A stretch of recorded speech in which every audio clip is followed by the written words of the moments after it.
Happy New Year, everyone! I hope all of you have enjoyed your New Year's celebrations, and I wish everyone an amazing 2026. And let's start this new year by taking a look at the previous year.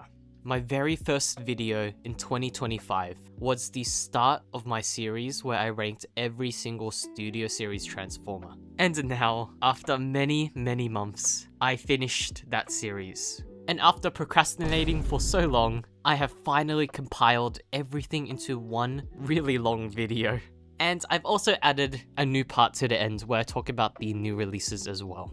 And before we start, I just want to quickly mention that this is all my opinion, besides the comments that helped me throughout this entire series, which I do appreciate a lot. Thank you guys for the support, by the way.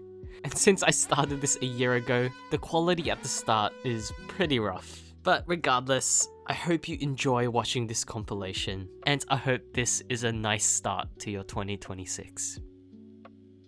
So the first figure is Bumblebee, specifically Clunker Bumblebee. My first impressions of this is that things don't really lock in. For example, the backpack and the shins at the front. And on top of that, on my copy, his joints are very loose and the details are strange. He looks so wrinkly and malnourished.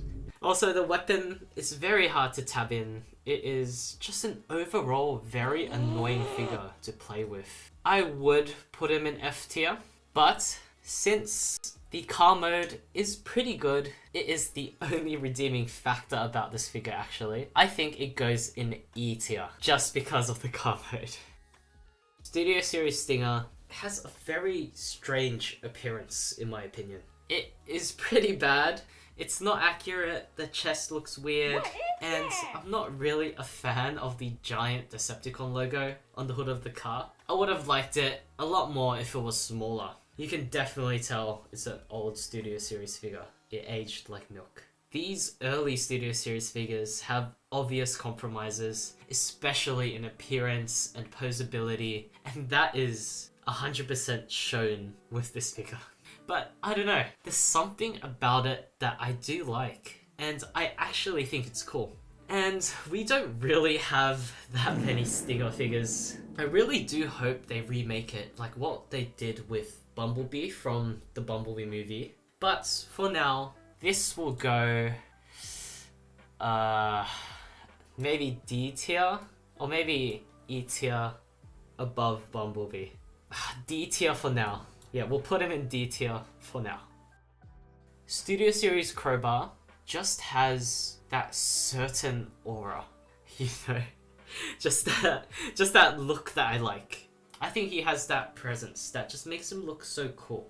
I really like it. I really like the way the robot mode looks, and I don't mind the kibble, and I really like the alt mode. The only issues I really have is the posability, because it is a retool of the last night's crankcase, I think. And the transformation is apparently annoying. And the worst part about the figure, in my opinion, is the hair at the back of the vehicle mode, which does take a lot away from this. And so I can't really put this any higher than a C. My first impressions of Studio Series Ratchet is that the colors are strange. The green looks radioactive and it looks so weird. The worst part about this figure though is the loose joints. I'm just speaking from my own experience, but his joints are so loose and it just makes for a really not fun figure. Posability is also not that good as well, which means the playability is next to nothing. I have him just standing here. I can't really get him into that many good poses. The vehicle mode is alright though. Honestly, I do think that playability wise, Ratchet is worse than Bumblebee, but I do like the physical appearance of Ratchet more, just in my opinion. So I will put him in front of Bumblebee. But these two are interchangeable, so it doesn't really matter. Let's get into the first better than average Studio Series figure, Optimus Prime. I really like how buff he is, and I don't mind like his proportions And I think the darker color scheme as well looks cool. I know it's not as accurate as the 32 version, but I still think it looks very nice. I like it a lot. I really like the arm blades as well. I think that the arm blades are really cool. And I do think the truck mode is better. I do like this version of Optimus Prime. I think he looks pretty cool. So I will put him in B, I think. Yeah, I'll put him in B. Next up, we have Starscream. I really do like this figure, and this was my first Bayverse Starscream. And sculpting is very good. Posability is okay, but you can't really expect much from a design like this. And the transformation is very fun in my opinion, which is why I could do it almost 40 times. It does make sense that they took inspiration from the Deluxe Dark of the Moon mold, because I don't really think they could make a better engineered mainline Starscream. And so I think that this Starscream belongs in A tier, better than the Optimus Prime. But maybe that's just my bias towards the character. Here we have Studio Series Grimlock. If you guys have watched my Christmas video, you should already know my opinion on this. I think it's one of the best Studio Series figures. The sculpting, the painting, it's so nice. And there are some compromises like T-Rex mode and the posability, but this is just so good and so unique that in my opinion, it just doesn't matter. It's going straight to S tier. Sorry guys, but it's just S tier, no question. Just like with Studio Series Grimlock, I've always wanted a Blackout figure. And I didn't get him because I wanted Grimlock instead. And I do sort of wish I've always had the Blackout figure. But I ended up getting the Grindor figure, so I was still happy in the end. I'll be basing Blackout off of this because in my opinion, they're basically the same.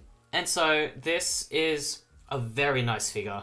It looks so good. It has the presence. The sculpting is so nice, and it has a very, very big and very nice alt mode. I really like it a lot, but the only issue I have is the transformation and the loose joints. Transformation is so complicated, things don't really want to tap together, and I don't think I've ever gotten the helicopter mode to be perfect. It's always just almost there or good enough.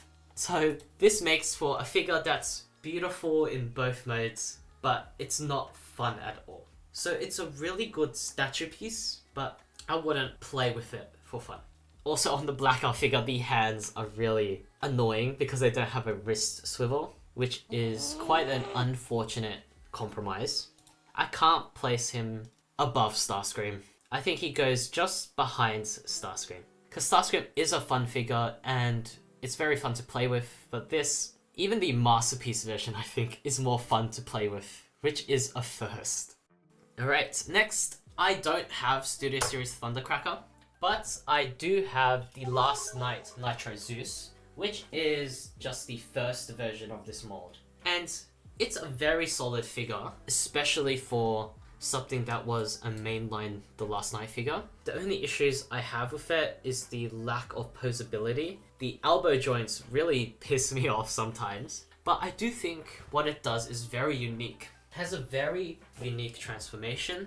It has very cool ideas. I really like how the wings turn into turbines at the backpack. It's a very unique, very smart jet transformer. And I do like the colors of Thundercracker a lot, and I would swap out my Nitro Zeus for it. But again, as I said, the posability really makes it hard to play with, and on my copy the crotch is very loose, and so I'll probably just assume that the crotch does come apart quite easily on the Thundercracker version. And so it's a good figure, it can hold its own weight, and they chose a good figure to retool. I will put it at the top of C tier.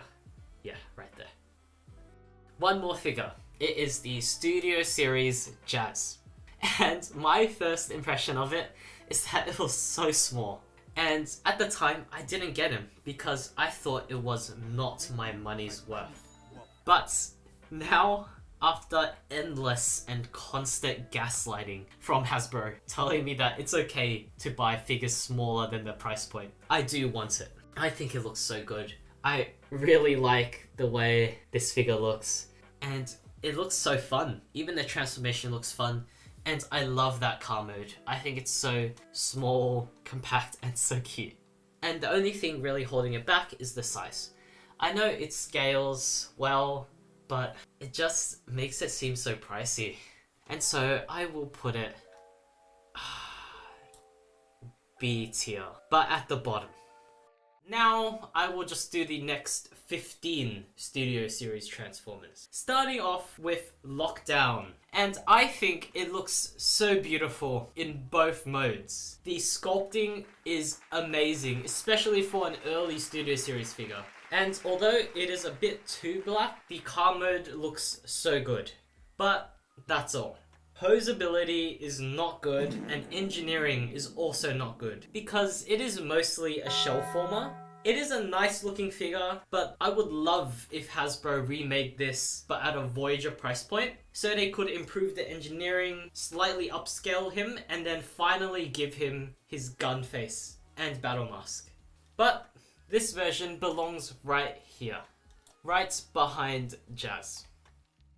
The next figure we have is Brawl, and I've wanted a Brawl figure for such a long time, and this definitely satisfied me. I am so happy with this figure. It is so fun, and the only issues I can really point out are the arms and it being too skinny in some places. And also, the tank mode turret doesn't rotate. But I am really biased towards this guy. I just love his design, and I love tanks. So overall, I do think he is an amazing figure.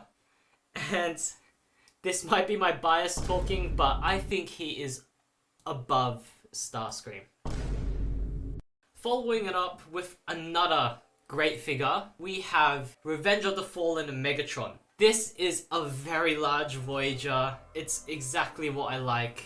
It looks so cool. The sculpting is fantastic. They captured his look perfectly. And the tank mode is also pretty good too. They didn't butcher it at all. They nailed it. The only issues really is the hollowness, but I don't really mind it because I don't notice it too much. And the fact that it is very plain. I do like the gold accents, but it's just so much grey that you lose all of the cool sculpting, which is very unfortunate. I just wish they made him metallic like they did with the other Megatron, or just added more accents. Okay, so objectively, Megatron is better than Brawl, I think. I just like Brawl more. Actually, I think Starscream is better than this Megatron. Yeah, we'll have it like this for now. It might change later. Following that up, we have Ironhide. Also a really good figure. Sculpting is really good, vehicle mode is good, and it is better than the Masterpiece movie version. But that doesn't really mean anything because anything's better than that. The only issue I really have is the posability and the toes underneath the vehicle mode. And so it is a really good figure. I'll put him up here in A tier, and I might move Blackout down because it is annoying to play with, because it is frustrating to transform, and the hands really annoy me. So, sorry, I'm moving him down to B tier, but at the top. Alright, next we have Bumblebee. This is exactly the same as the 01 Bumblebee, but with less paint and random stickers and car parts. Oh, and a person too. I do see what they're going for, but apparently the fit of the car parts is really bad and it causes stress marks instantly, and it does not seem fun at all. So it is redundant, worse, prone to breaking, and is more expensive. So I think this deserves our first F. Here we have the Studio Series 04 Ratchet, but in better colors. Instead of it being a radioactive green, it is a now more tolerable mint green. It does make his alt mode look so much better, and I like the weapon as well. So I will put it in D tier. I do think this is significantly better than the previous version. Next up, we have another Repaints Shadow Raider. It is the same as Lockdown, but in my opinion, in worse colors. I don't like how the orange makes the vehicle mode look. It makes it look way too bright, and the weapons that come with this are not as good as Lockdown's weapons. So, since Lockdown is in B, I'll put Shadow Raider at the top of the. Actually, no, I think Sting is better. Okay, next we have quite a controversial figure. Next we have quite a controversial.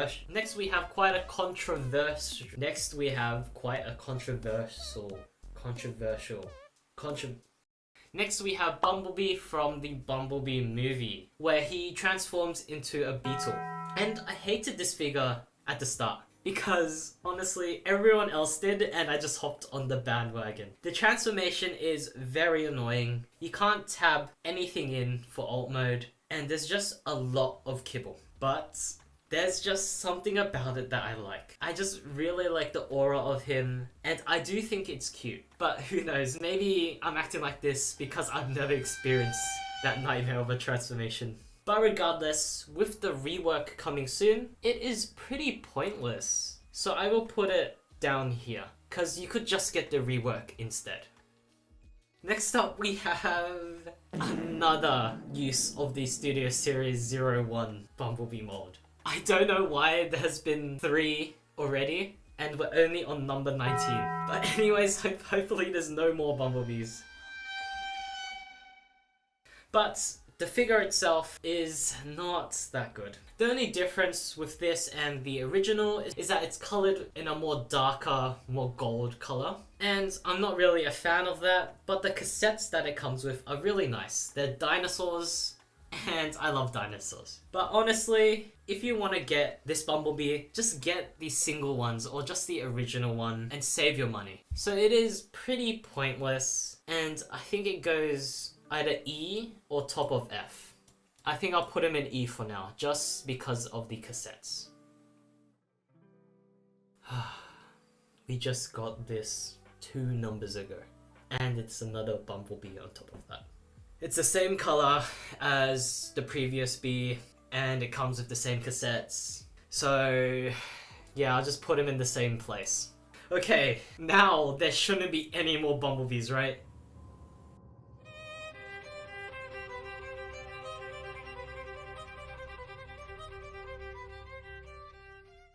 Next up, we have another Repaints, and this time it's for Starscream. It is based off his Revenge of the Fallen appearance, where he's covered in the Cybertronian tattoos, and he has a really nice saw blade weapon. I do think that the color scheme's better in my opinion. I like the tattoos, and I like the color breakup. I do think the original, even though it's clean and it does look good, I think it looks a bit plain, and this Starscream does fix that. But they're basically the same figure, so they're interchangeable. They're right next to each other anyways. Wow, this is not Dropkick at all. I have no idea what they did with this. This does not belong in Studio Series. If this list was based off accuracy, this would be in F 100%. But transformation is fun, and the helicopter mode is pretty good too. So it does seem like a fun figure. And it reminds me of, well, to be honest. It is not F tier because it is fun, but due to the inaccuracies, I think he would go here, right here, just because he seems fun. Wow, there has been a lot of repaints, and we're only on number 23. It's just a blue stinger with a new weapon and no back discs. So I think this is up to personal preference, but I do think that the red is a lot better. And I like the discs as well. So I will put him down here at the bottom of D tier. Alright, we are up to the last figure of this part.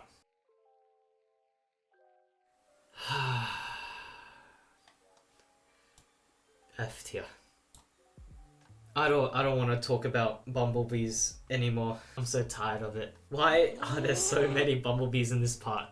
I've only covered 15, but there's been so many. But if I were to say something about it, I think it's unnecessary and they should make a new mold for the Last Night Bumblebee. And you could just get them separately if you wanted to. I don't think there's any difference.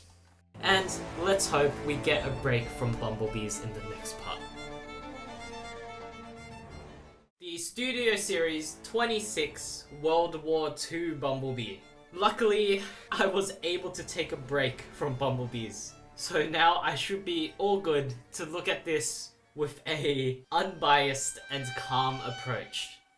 And I'm not too sure what to think about this. The robot mode does look very good. The detail is amazing, but the transformation is not good. It is a complete shell former, and the vehicle mode is so flat.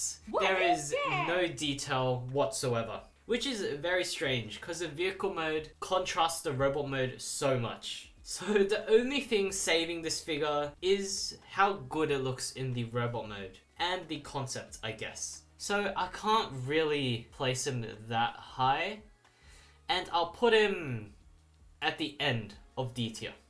Following that Bumblebee, we have another Bumblebee, the 27 Clunker Bumblebee, which is exactly the same as the first Studio Series figure, the 01 Bumblebee, but this one is just covered in poop. But, not gonna lie, it does work. I see the vision with the rust details, and I do think it's a nice touch. I still have the same issues as before though, where all the joints are really loose, and it's not really that fun to play with. So my ranking really doesn't change, so I'll put him just above the 01 Bumblebee. They're exactly the same. The figure we are going to talk about next is a figure that I was so excited for. Barricade was a character that I played so much in the very first Transformers DS game. It was my childhood and I just loved playing him and all the cast really, but especially Barricade. I just thought he was so cool. And I don't know why the icon for Barricade in that game was completely different than the Barricade we got in the movie. But regardless, I really wanted a figure of Barricade and I just had to wait years because I missed out on the original and I was not gonna buy the Masterpiece version. It was too expensive for me. So I was so excited to be able to finally get a Barricade figure after all these years. Unfortunately, he let me down. Is immeasurable.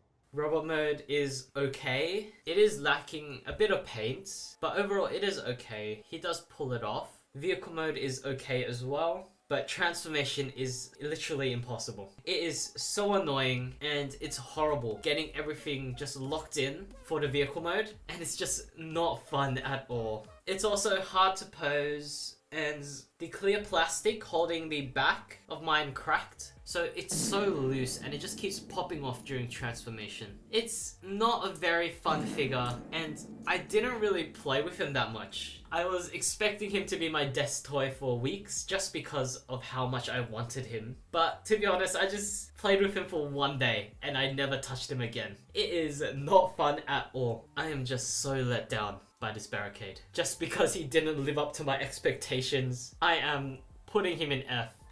He could have done so much better. My childhood is ruined because of this figure. However, to contrast that, our next Deluxe class is pretty good. It is 29 Sideswipe, and I really want this figure.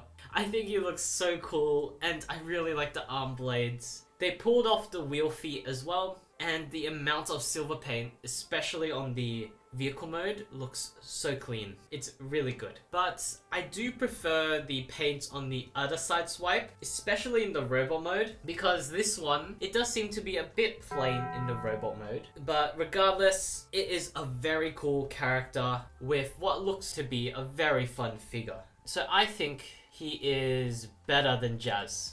I'll put him right here. Hopefully I can get one of these for a reasonable price. I saw one back in the day for normal price and I regret not getting it so much. The market is actually crazy for some of these figures. It is not fun.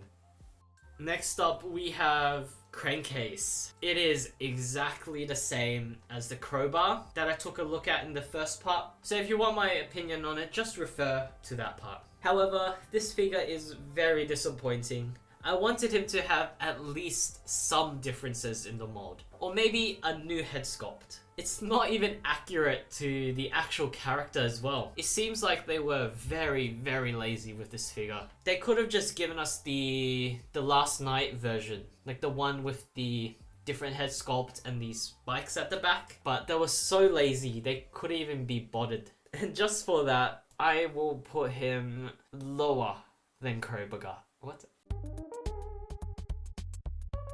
Than Crowbar. Right.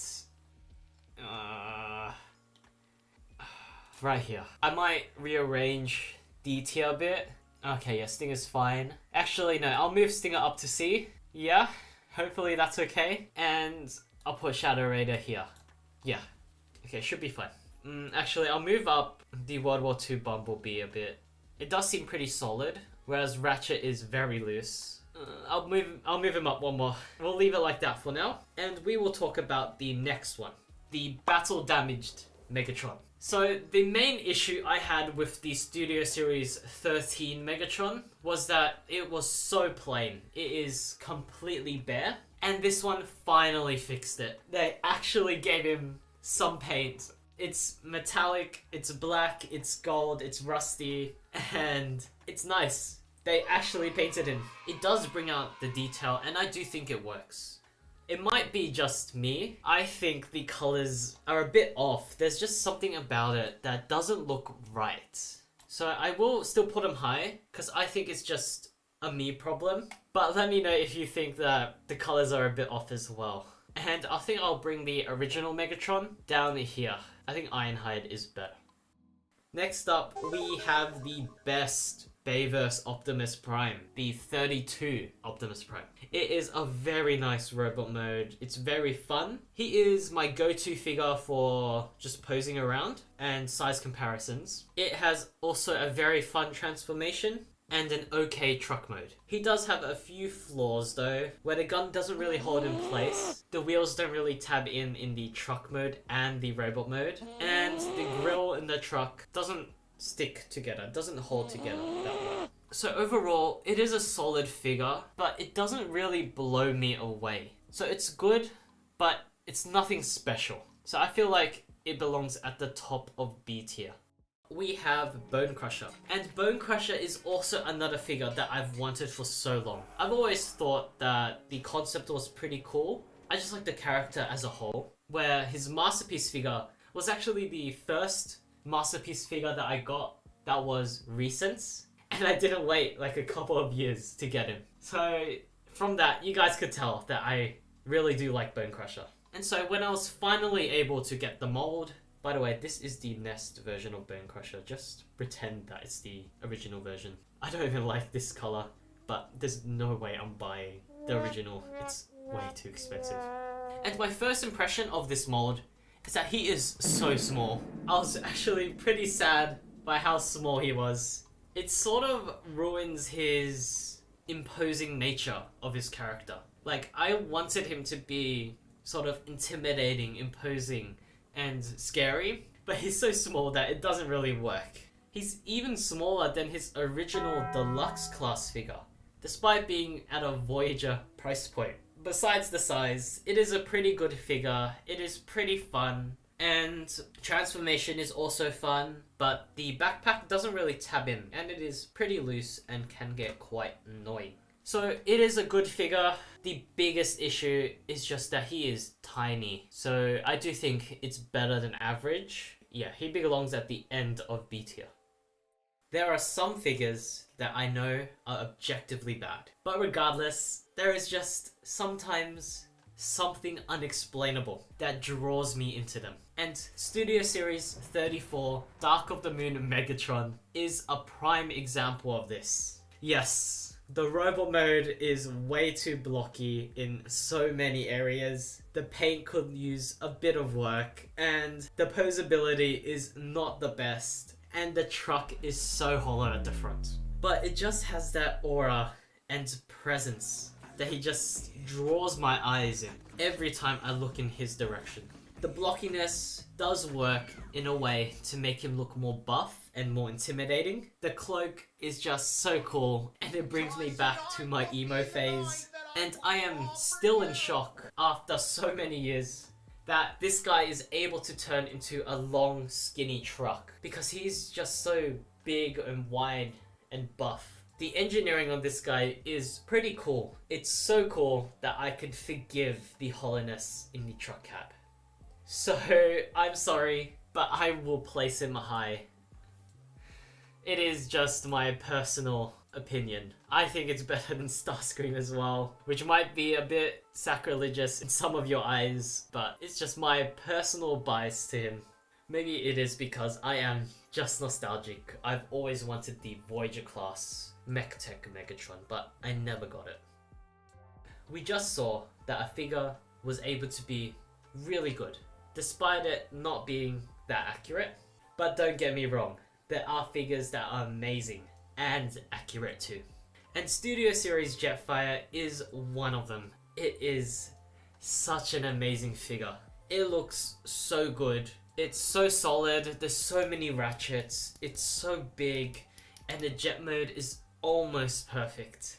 And I know I just said that it is accurate, but the only thing not accurate with it is the face. But in my opinion, it's all good. I think that this, not gonna lie, does look better than the movie one. But yeah, it's just such a nice figure. It's just amazing and so unique and so fun. It's a really, really good leader class. The only issues I have with this figure is the head underneath the jet, and that some parts are a bit loose. And I think it's just a me problem, but I do have 2 breakages on this figure. I think I just wasn't treating him that carefully, and I was just messing around with him too hard. But I was pretty sad when he broke. I did try to fix him. Yeah, it did not work. It did not work at all.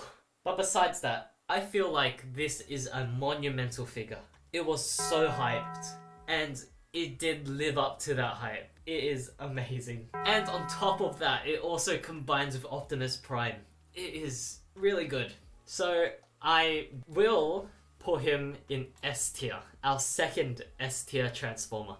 If you can get him, I definitely recommend him, but he's just so expensive now, so get the knockoff of him. Hey everyone, it's me, Moist Critical. I'm here on N8 Reviews to introduce this video and say I hope you enjoy it. Have a great day. Studio Series 36, Autobot Drift. I'm not sure why they reused the Age of Extinction Deluxe Drift. That mold is so old, and it definitely shows. The posability, the sculpting, the kibble, and the transformation are all limited and such low quality. It's not a good figure, and it should have gotten a new mold. Or I would have been happy if they just retooled this one and fix up the issues. But they didn't do that. They were really lazy, and this mold is way too old for them to be using it. It's from like all the way back in Age of Extinction. It's actually pretty bad. And talking about being lazy, the Dinobots are also pretty lazy. They're pretty much useless in my opinion. I don't really care about those little minifigures. So this does not stand up to the quality of Studio Series. And it definitely does not belong in this line. I think that just based on most of it, it could be an F tier, but what's saving it is the vehicle mode. I do think the vehicle mode is quite nice. I do like it a lot. It's just that everything else is pretty bad. The next figure we have is a pretty monumental figure. It is the first Constructicon ever released. And the reveal of this was actually so hype. It was crazy. I was so excited for Devastator. However, just looking at this figure as an individual Transformer, it is a bit compromised. No doubt, it does look amazing. The sculpting is insane, and the vehicle mode is okay. The robot mode also has that unique presence, and I just love how the arms are designed. It's very big and very imposing. It's just another figure with that special aura about it. But the articulation is terrible. You can't pose him at all. Like, you can try all you want, but there's really only one good pose you can pull off. It's pretty bad. I would absolutely love it if they just included an elbow joint. That's all I'm asking, just one joint. So, I do think this figure is an amazing statue piece, but the playability is literally non-existent. You just sit him on your desk and look at him. Just for that, I do think I'll put him at the bottom of C tier, just because of how his appearance carries him. Years ago, I saw this Optimus Prime in store, and I held it in my hands, thinking if I should get it or not. And on top of that, it was on sale as well. But I put it back, and years later, I did end up regretting it. But there was some good news. The new Rise of the Beast movie released, and with that, there was a new Optimus Prime. So I got the KO of the Rise of the Beast Optimus Prime, and it was an amazing figure, and I was no longer sad about missing this Optimus Prime. Until they did a re-release very recently. And so I had the opportunity to go and pick him up, and I caved, and I got him.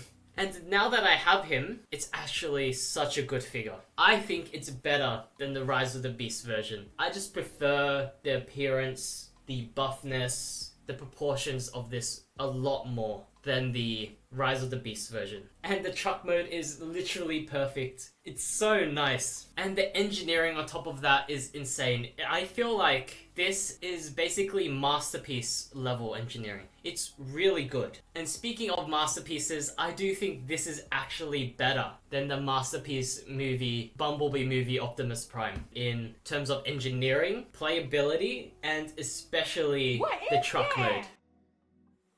I just love touching him and moving him around. And the only issue I have with this figure is maybe the head sculpt looks a bit weird and the arm kibble.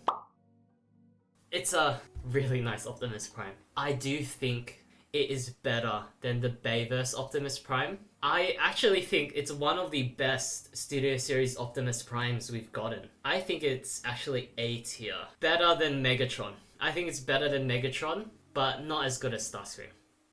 Studio Series 39 Cogman is half amazing and half okay. The vehicle mode is one of the best vehicle modes ever. It's so clean, it looks so good, and it's covered in a nice silver paint. There's very little panel lining, and it just looks like a model car, to be honest. But this does come at a cost. The robot mode is not really the best. It does look pretty good though, but the biggest issue about it is the engineering, the posability, and the lack of paint in some areas. It's just very hard to play with him in robot mode. The Headmaster is also a very nice touch. It's pretty fun, and it makes Cogman actually size accurate. And speaking of size, this is definitely not in scale, but as I just said, the Headmaster makes it okay. So this figure is 100% carried by the car mode. I will put him at the top of C. The next figure is famously known for having a very accurate name. Studio Series Shatter has terrible QC and everything just falls apart. If you want to handle her, you have to be very careful. It's very fragile. The car mode's okay though, and the robot mode doesn't look that bad as well. But the absolutely horrendous QC is putting me off. You can't even play with it or transform it in one piece. Can we get much higher?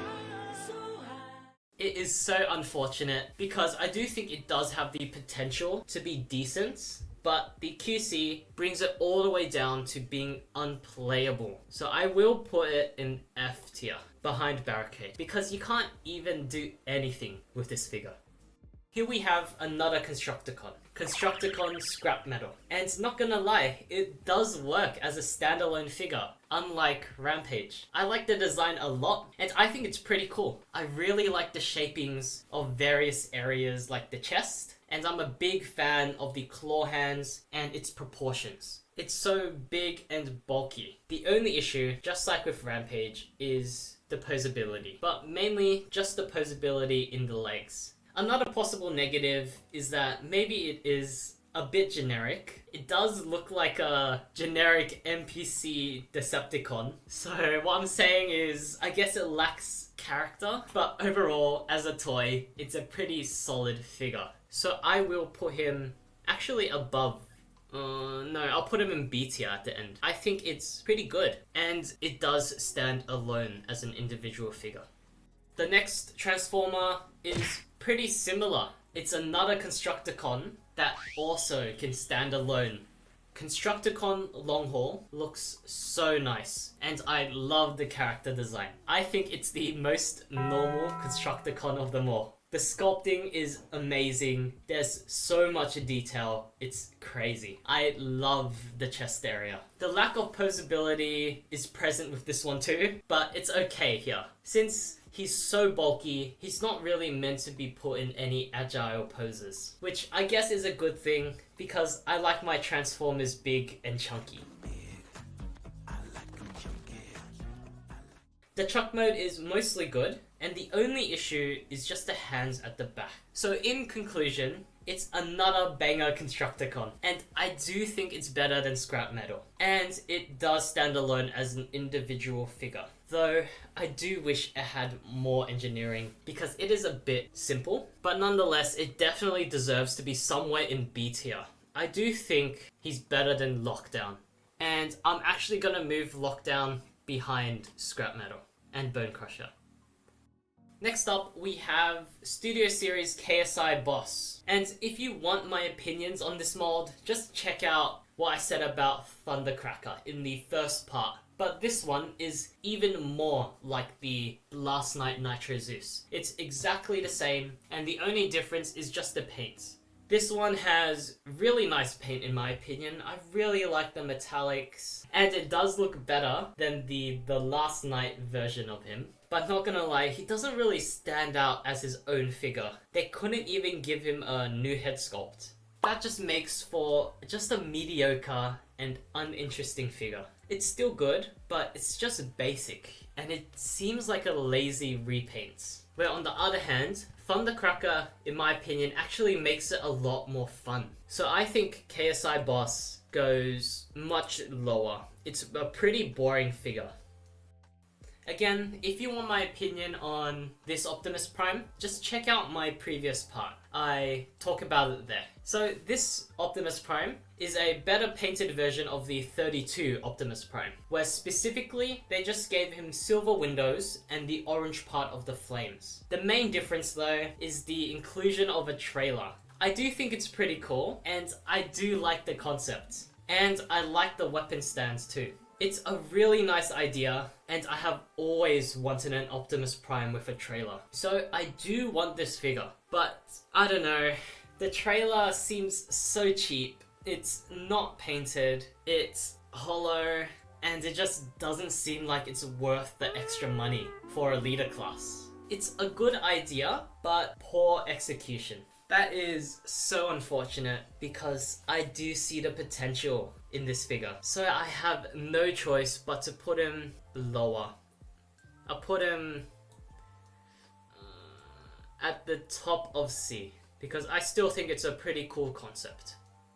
We started off this part with a drift figure, and now we are ending it with a drift figure. The difference though is that this one is so much better. They finally gave Drift a new mold, where this time he transforms into a helicopter. I think this one is a lot better. Even though it's not really that accurate, I think it looks very cool. I really like the proportions, I just like the way it looks. The engineering seems pretty fun as well, and the helicopter mode looks pretty clean in my opinion. The only issues I can really see with it is the parts forming, and as I said before, the accuracy. Other than that, I think it's a pretty fun figure, and it's a pretty cool figure. I really do want this one. In my personal opinion, I do think it's better than Jazz. Yeah, I think this Drift is better than Jazz, but it's not as good as Sideswipe.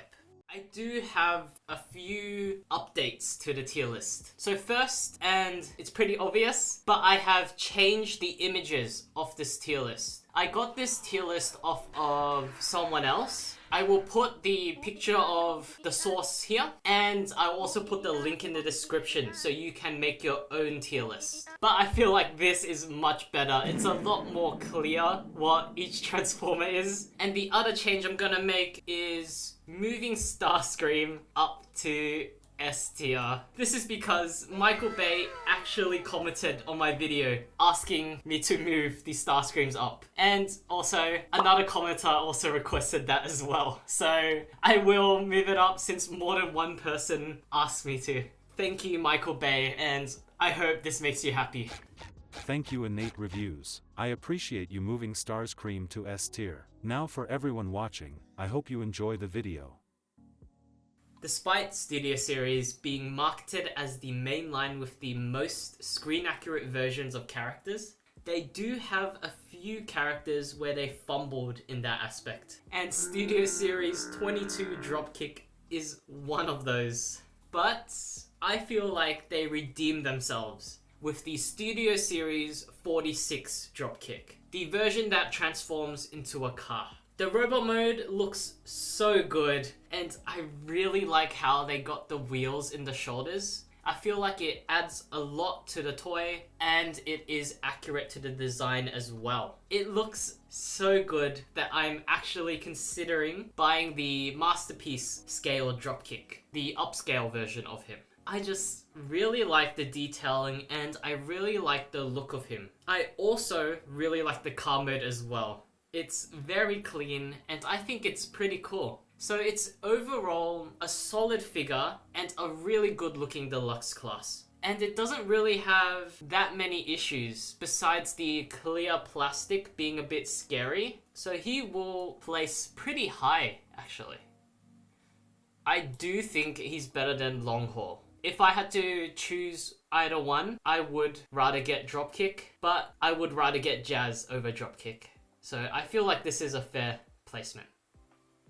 The Bayverse Transformers designs are pretty cool in my opinion, but as much of a glazer I am, there are some designs that are way too much, even for me. This figure is one of the most strangest figures in the entire line. I have no idea what they were doing with Hightower's design. It is very strange and quite ugly. You do need to be a very, very specific type of person to like this. And over the years of owning him, maybe I am one of those people. It is a very fun figure to just play with. It's very interesting to pose, but I still can't get over how strange this is. It's so strange that it's actually entertaining just to look at. The vehicle mode's also nice. It is very clean, and I really have no issues with that mode. The only issues I really have though is the design, of course, but on my copy, the leg is very loose. I don't think that's a common issue though. And so, I do think that this stands alone, and due to the uniqueness, it's a pretty fun figure. Not gonna lie, it is good, but I don't think it's as good as Scrap Metal. And so I will put him in C. I do think he's better than Rampage in terms of playability. I think he's better than Thundercracker. And I will move Lockdown down to C and put him next to Cogman. Now we have a figure that is the opposite of Hightower. By that, I mean not interesting and not unique. The Studio Series 48 Megatron is just a copy of the Dark of the Moon Megatron. If you want to know my opinion on the mold itself, just check out part 3. And I do think the mold is good, but this version is missing the best part. The cloak.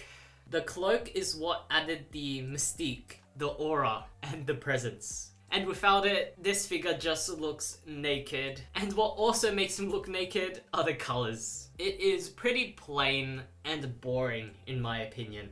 I am not a fan of this deco. And so, despite the novelty of this figure being based off a ride in Universal Studios, which is a very cool idea as is, it just doesn't offer anything else. And it actually takes away from the original mold. And so, in my opinion, the only reason why they made this is just as merch for a ride. They put negative effort into this. I think the mold is still good though, so it's not F tier worthy. I'll put him at the end of D tier. It's just pretty irrelevant and pretty lazy in my opinion. What is relevant though is the very first Camaro Bumblebee. The Studio Series 49 Bumblebee, I think, is a lot better than the 2007 Clunker Bumblebee. The robot mode is really nice. I think they pulled it off very well, and I do like the appearance of him. However, I recognize that it's a good figure, but I just have no feelings towards it. I just feel like it's not something I want. But then again, I do want it. Hopefully that made sense. I really like the car mode as well. It's really cool, and there isn't that many negatives about it in general, except for the transformation. It is apparently pretty annoying and very complicated, and it's very hard to tab everything into the car mode. Overall, it is a good deluxe that can be frustrating. I don't really hold any desire to have him though, unlike with Dropkick, and so I will put him at the top of C. Maybe not. I do think Scrap Metal is worse than this Bumblebee. I do think it's actually better than Bone Crusher. This figure is exactly the same as the World War II Bumblebee. I do think that this version is worse. The colors are worse, and I don't think it suits the character at all. So it does belong lower than the original. I will put him in E tier. I don't really care about this mold that much, to be honest. But what I do care about is Studio Series 51 Soundwave. It looks so good. The car mode looks so nice. It's fully metallic, and not gonna lie, if it weren't for all the panel lining, it would be on par with Cogman's car mode. The car mode is just beautiful, and obviously the panel lines are forgiven because it is a Transformer. But the transformation can't be forgiven. It does seem pretty bad. It is annoying and frustrating to do, and it is prone to breaking, unfortunately. However, the robot mode ends up to be pretty good. I love how bulky he is, and I love the design and sculpting. The only issue I have is not with the toy, but with the design in general. I think there are way too many grey Decepticons, and this one should have been in his original G1 colors, because he just looks so generic for being such a cool character. But just looking at it as an individual toy, it is amazing, but I can't put him that high due to the transformation, so I'll put him at the bottom of B tier. And Laserbeak is pretty cool as well. I got these figures for $5, and I still feel like I've wasted my money. Do you guys remember Legends classes? They were my childhood. Imagine them, but so much worse. And that's what these figures are. I don't know, they are just so strange in my opinion. They look so weird, and that's coming from a guy that likes Hightower. This is just not for me. And on top of that, posability is just horrible due to the design. It feels so cheap and light and thin, and it just disintegrates in my hands whenever I try to move them or just transform them. And speaking of the transformation, it is so confusing. I always forget what to do and how to do it. The bike modes are okay. They do look good together, but things don't tab in. I just wish they would have separated them and gave them the core class treatment. Such wasted potential. And so I have no choice but to put them in F tier. At the top of F tier. Because I do think the combined mode is a nice play feature, but it doesn't really do much. Next up, we have another Constructicon, and I love Mixmaster's design. I feel like it strikes a really good balance between looking weird, interesting, and cool. Though he does look sort of like a gremlin, to be honest. I really like the robot mode and the vehicle mode. The cement truck is almost perfect, except for the feet kibble at the back. But just like with some other Constructicons, it can be pretty difficult just to pose him around. It's just a combination of all this stuff on his arms, the heavy backpack, and his very short legs that make it very hard to put him into any pose or just play with him. But overall, besides that, it is a solid figure. And I really do like it, and I do think it's another one that stands alone as an individual. And so I do think it's definitely better than Rampage. I will put him at the top of C tier. Yeah, I do think Scrap Metal and Long Haul is better. Back in my day, I saw this Megatron in Big W. It was on sale, but I didn't get it. Since I had just got the Dark of the Moon Megatron at the time, I felt like I didn't need this Megatron. But I do wish I had him now. He looks so cool, and he's covered in that really nice metallic paint, though it might be a bit too much of the same color. The sculpting is amazing, and he just looks so cool. I want him so bad. That figure is literally the only Megatron that I'm missing from my mainline collection. He's a tad bulky, and when he first came out, I wasn't a fan of his thick legs. Now, I do like how big and chunky he is. I think it's much better than the very lanky Masterpiece movie Megatron. The only issues I have with him involve the really stiff weapon, the strange jet mode, and the fact that they reused the Revenge of the Fallen Megatron's chest. I feel like, given how big this character is, and how anticipated this was, he deserved a new chest. And so I feel like that's pretty lazy on their part. And so regardless, I still think it's a good figure, and I will put him at the end of A tier. If they gave him a new chest, a better weapon, and maybe just gave him other colors instead of just silver, he would definitely be much higher. As I said before, a lot of the Bayverse designs are weird and just strange, which is interesting at best and off-putting at worst. But there are some instances where it just results in this strange charm that you won't find anywhere else. And I think Constructicon Scavenger has this charm. I have no idea what the design is meant to be, but I love it. He just looks so cool and so interesting to me, and I just love messing around with him and just staring at him. I also am a fan of the vehicle mode. It's very blocky. It's just a block. I just think it's a very charming toy. But don't get me wrong, there is a lot wrong with him. It is very difficult to pose due to him lacking any legs. The transformation feels so thin and relies on big panels. And the vehicle mode is definitely not the cleanest. So objectively, as a standalone figure, it is not that good. But I don't know, I just love him, and I think he's so nice to just hold. And so objectively, based on the design and everything, he should be pretty low, and the objective ranking would be at the top of D tier. But just due to the charm, I will place him at the end of B tier.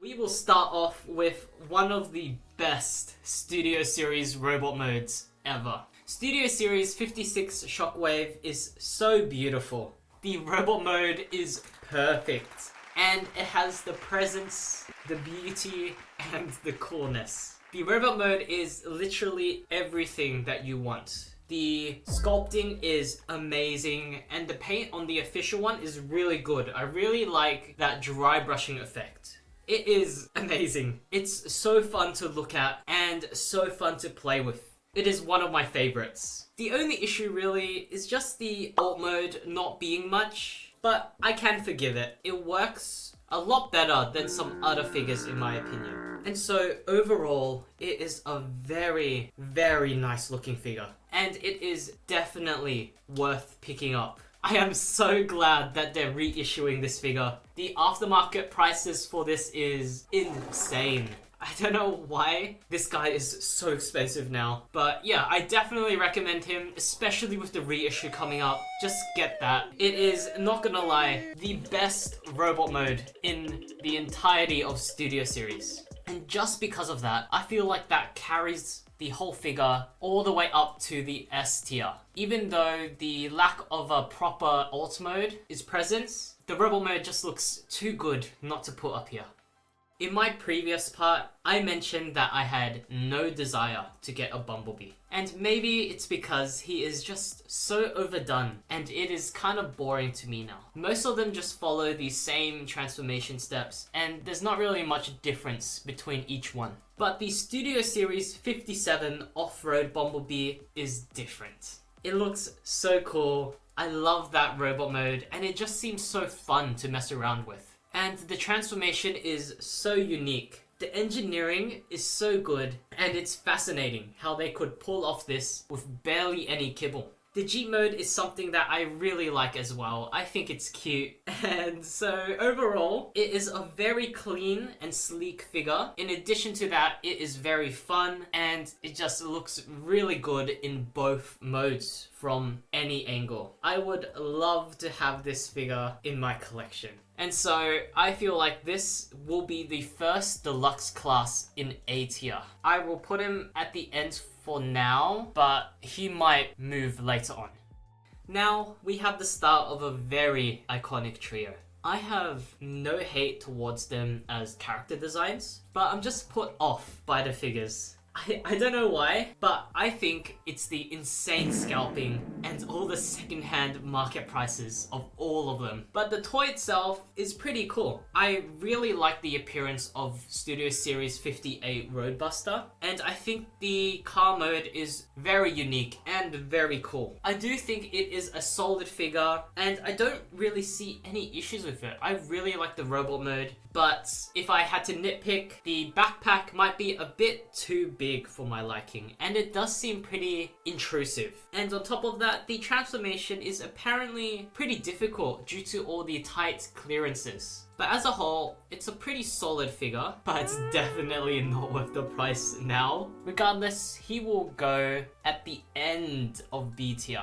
It's such a shame that I'll never own any of the Wreckers. Dropkick's second figure was a drastic improvement over his first. And does that also hold true with his partner, Shatter?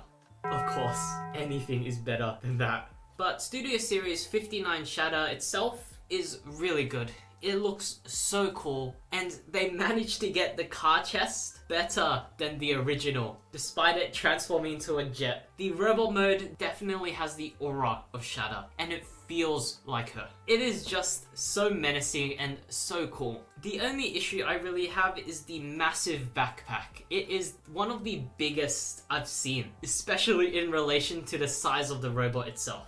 I know it's accurate, but it was definitely not the same size as her body. But I guess it's forgivable. There was no way they could have pulled this design off in this scale. And it does serve the amazing jet mode. The jet mode is so sleek and so clean. It's a very unique jet mode too. It's not wider like what you see with Starscream, Thundercracker, or Nitro Zeus. It's more sleek, more thin, and it's very unique. I'm surprised about how unique it is. And so this figure is amazing in both modes with just very minor nitpicks. It's another figure that I want to get, but I never will. It's another figure that's scalped to the ends of the earth. And so I think Shatter belongs also in B tier.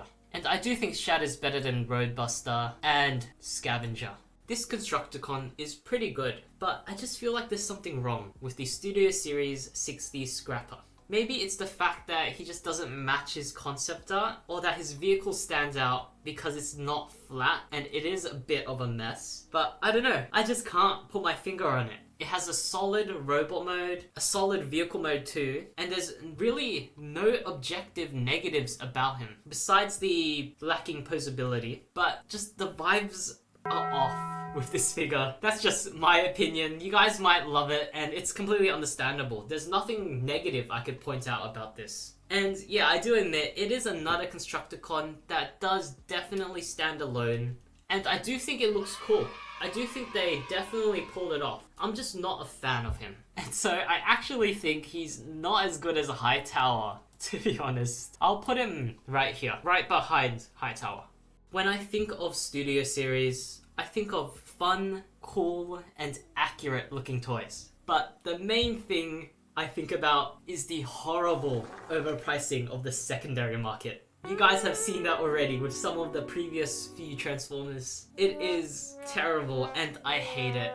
And this figure is the epitome of this concept. It's such a shame that Studio Series 61 Sentinel Prime is so expensive because it looks really good. The sculpting and the presence is amazing and he just looks so cool. The robot mode has that aura and it looks so beautiful. I don't know how to put it into words, but he is amazing in terms of appearance. The only downsides though are just his lack of a shield and the pretty poor posability. I do understand the stiff cape. There's nothing you can really do to engineer that properly without just giving him a replacement cape.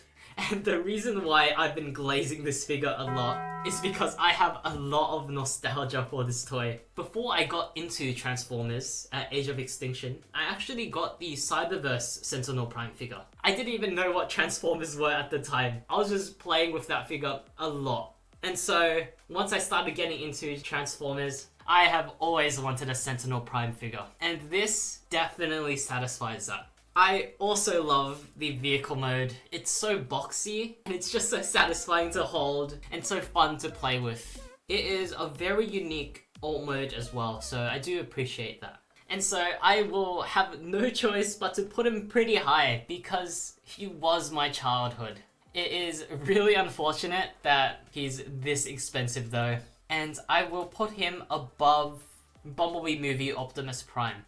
The Studio Series 51 Soundwave was a really good figure, but this version is so much worse. He looks so plain and boring. The satellite mode doesn't even transform. It doesn't even look like a satellite mode. He's just literally doing a really big hip thrust. The original toy actually did it much better. The only positives about him is I like the blue circle on the chest. And I guess the robot mode's appearance is okay. It is pretty clean with no kibble, but that's a given because there's basically no transformation anyways. And I also appreciate that they do give him a stand. But yeah, this figure, even if I saw it for like $5, I would not get him. I feel like it's not even a Transformer and more so of a action figure. In my opinion, I think he belongs in F, but at the top of F.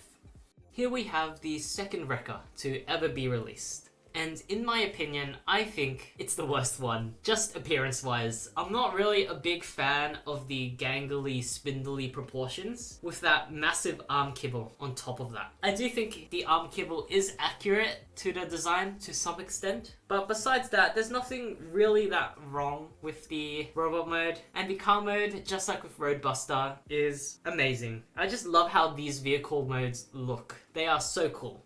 And so, even though there's nothing really wrong with him, I'm just not a fan of the design. I prefer Roadbuster's design a lot more, but I do admit Topspin does have a smaller backpack. But that's probably due to the kibble being on his arms. And I do think it's still a pretty good figure. I'll put him in between Lockdown and Cogman.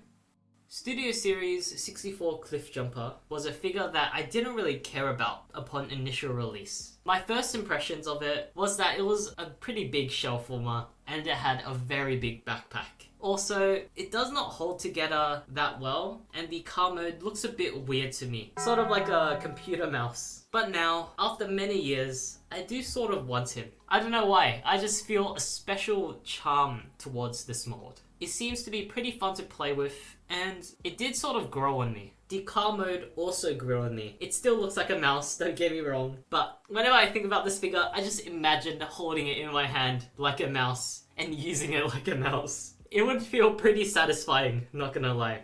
I know that's a dumb reason to put him higher than he should be, but he just seems fun. And so I will put him up above Hightower, I think. Yeah, I'll put him above Hightower. Before we get to the last Transformer, I will move some stuff around just a bit. And so with Bone Crusher, I'll put him down to the top of C because even though I like the character a lot, the figure is a bit too simplistic for my taste, and the engineering on it does feel old. It doesn't really feel like modern engineering. And I will also move Stinger down to the top of D tier. Basically, for a very similar reason to Bone Crusher, now with all the amazing and really accurate Transformers, Stinger doesn't really compare in comparison to all of these. I saw this figure so much in store for such a long time as well. I regret not getting him, not because I like the figure, but because he's so expensive now. There is no chance I'm getting him nowadays. The robot mode looks amazing, and they pulled it off really well. He looks really cool as a design and as a toy. He just looks so intimidating and so menacing. The jet mode is not accurate, and it is an entirely different jet to what was seen in the movie. But in my opinion, I don't really mind. It still looks good, but maybe the cockpit is a tad too big. But I don't know, I'm not really interested in him. I do recognize that it's a great figure, but I just don't want to get him. Maybe it's because of the insane price, or maybe because I already have the amazing Bumblebee movie Tetrajet mold, which basically looks the same as the Blitzwing in robot mode anyways. Maybe that's why I don't have any urge to get this Blitzwing. And so I will put him pretty high. I still think he deserves a really high spot. However, I have heard about some QC issues or some issues with the transformation. I'm not too sure if that's real or not. So if you guys have him and you're aware of any issues, just let me know. I will leave him right before Studio Series 5 Optimus Prime. And before we start the ranking, I did get a comment on my previous part to move Jazz up to A tier. And I 100% agree. I don't know why I forgot about Jazz, but I think Jazz is amazing. The engineering is really good, and when I talked about him before, the only negative was just the size. Everything else is perfect. So I will move him up to A, and I do think he is deserving. And not gonna lie, he might be better than Off-Road Bumblebee, because another commenter said the plastic quality isn't the best.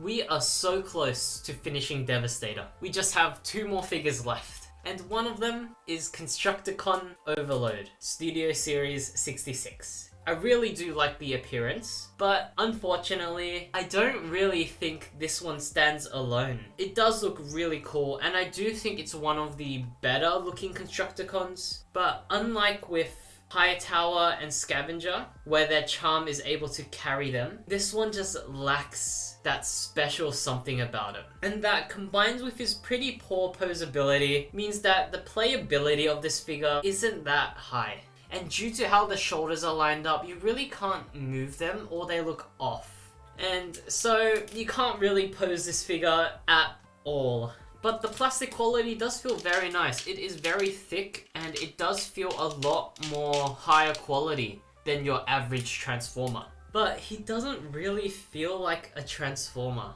Just everything as a whole, including his aura and presence, just make him seem like he's not really a Transformer. The vehicle mode is cool though.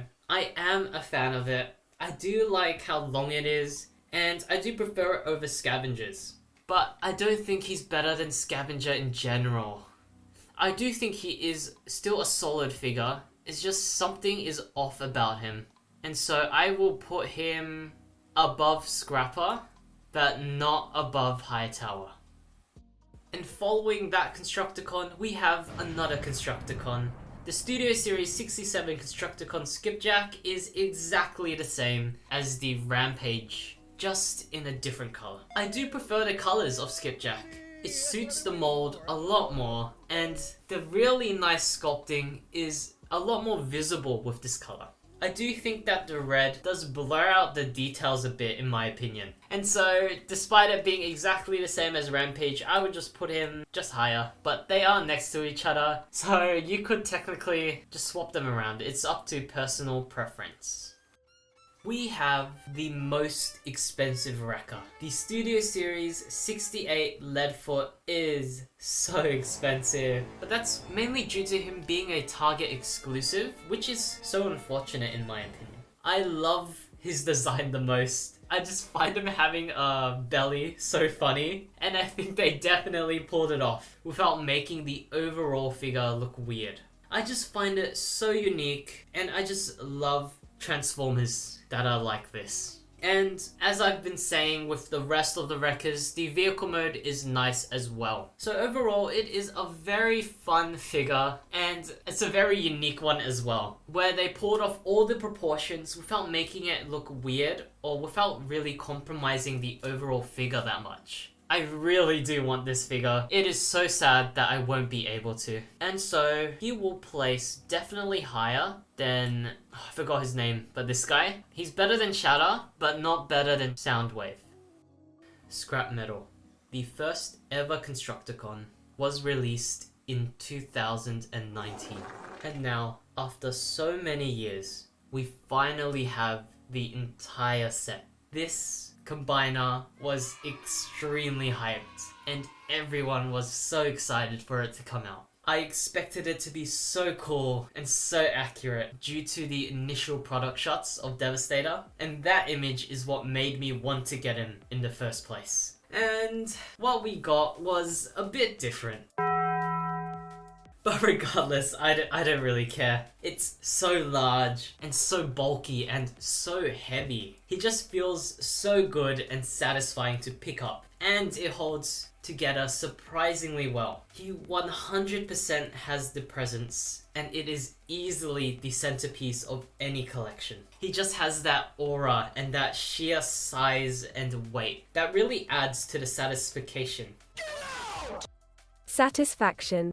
Of course, as always, the detailing and sculpting is insane. There is way too much sculpting to point out, and not gonna lie, it does end up being a mess because there is just too much sculpting. But as a whole, it does work together, and it just provides a really nice statue piece. And it is so cool to look at. I don't blame you guys if you think it does look like a mess, but in my opinion, I just think it looks so cool. However, I know it is not accurate at all. It does look off. It doesn't really look the best. Why is he standing upright? And what's wrong with his face? Do I wish they made him look like the prototype? Yeah. But do I realize they had to compromise a lot and that they had so many constraints? Also, yeah. It's understandable, and I do understand they couldn't really make it perfect. But you can fix that with the upgrade kit for him, which does improve on a lot, where they even fix his head shape and give him the wings. But for the purposes of this video, I will not consider that. I'll just consider the figure as is. Though I would recommend it if you do have the full set. For a reasonable price, of course. On top of that, his posability is completely non-existent. He is basically a statue. There is no point in trying to pose him. Though a positive is that you can actually get him into a crawling pose. I do think it does look better, but I'm not sure about the integrity that this pose will have on all the joints and stuff. So I just display him standing. The process of getting there as well, it's not that bad. I expected it to be a headache to try to combine all 8 Transformers, but the designers pulled it off so well. Each part of Devastator is really easy to form, and the way they combine is intuitive and not annoying, which makes it a very fun and very cool combiner, which does have that playability, unlike with other Devastators. Overall, I do admit it's not the best it could have been, but it was the best that they could have done, and that is enough. Given all the constraints, I do see so much effort put into this combiner, and it is the most unique combiner ever, in my opinion. It doesn't use a skeleton, it uses very weird shapes and combiner parts, and it balances complexity with the simplicity of a mainline figure as well. And so, just due to the sheer effort and just how monumental this figure is, I have to put him in the S tier. As an objective toy, not gonna lie, Shockwave does beat him. But still, this is an amazing figure, and in my opinion, it is the most influential and the most significant figure in Studio Series. And after that monumental figure, let's see what our final Transformer is in this video. This is exactly the same as the Studio Series 64 Cliffjumper, but in yellow. And in my opinion, I do prefer the colours of Cliffjumper more. I do feel like it suits the character more as well. So even though they are basically the same, this figure doesn't really have the charm that the Cliffjumper has, in my opinion. And maybe another reason why I do prefer Cliffjumper is because I do feel bad for what happened to him. And personally, I'll just put him lower, maybe at the end of C tier. It is just a pretty average figure. And before we get into it, I would like to make one change to this tier list, as I got a comment on my previous part talking about how Leadfoot is pretty impaired in terms of posability and just function, because things don't really tap in and you can't really do much with the posability. So I guess the only positive about Leadfoot is just that it looks good. Therefore, I have no choice but to bring him down. I would put him at the top of C tier, I think. A reason why I love Studio Series so much is because we are able to finally get figures of Transformers that we haven't gotten for so long. And Dino is a character that so many people wanted, and they only ever had him as a repaint of Sideways. And after so many years, we finally have a dedicated mold for Dino. And the Studio Series 71 Dino definitely lives up to the hype. It is so good. The robot mode is so clean, and I just love the way it looks. The only visual issue I could point out is that the chest does seem a bit flat, specifically in the torso region. I would have liked it if they gave him some actual mass on his chest. But besides that one issue, it is so beautiful. The clear plastic does sort of scare me, but I haven't heard of any breakages yet. And the car mode is not accurate to the film, which is understandable as they do not have the Ferrari license. So it's not really an issue for me, because the car mode is really good regardless. It looks clean, and I think it has a really good design. Overall, this is an amazing figure with very minor issues, and so I think he definitely deserves to be in A tier. I do think it's better than Off-Road Bumblebee, but not as good as Jazz. As I said when I talked about Blitzwing, I love this robot mode design. And I actually love the robot mode design here even more. It's just so cool and menacing, and it's just so nice. It is solid as well, except for the wingtips, which is definitely an improvement over Blitzwing. It is almost the perfect robot mode in my opinion. And the only issues I have are just the colors. I do think Starscream has the worst colors out of all of them.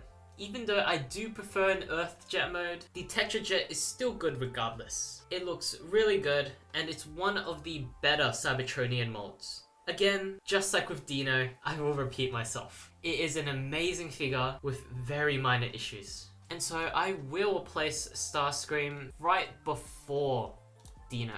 Actually, no, at the end of A tier, just because I do prefer the other colors. And on top of this, I will move Blitzwing down because his torso region isn't that stable, which makes it pretty hard to play with. So maybe at the end of B tier, but I'm not too sure how bad this issue is.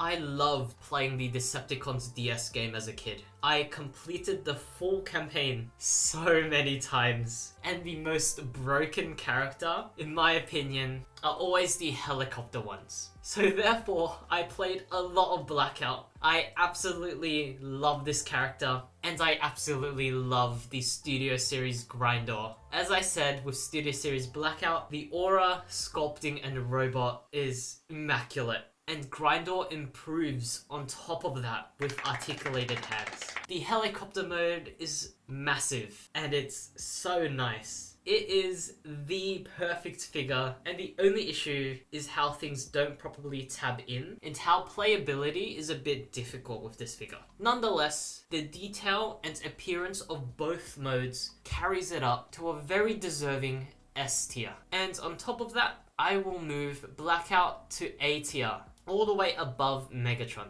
Actually, no, I'll put him here, behind the Megatrons.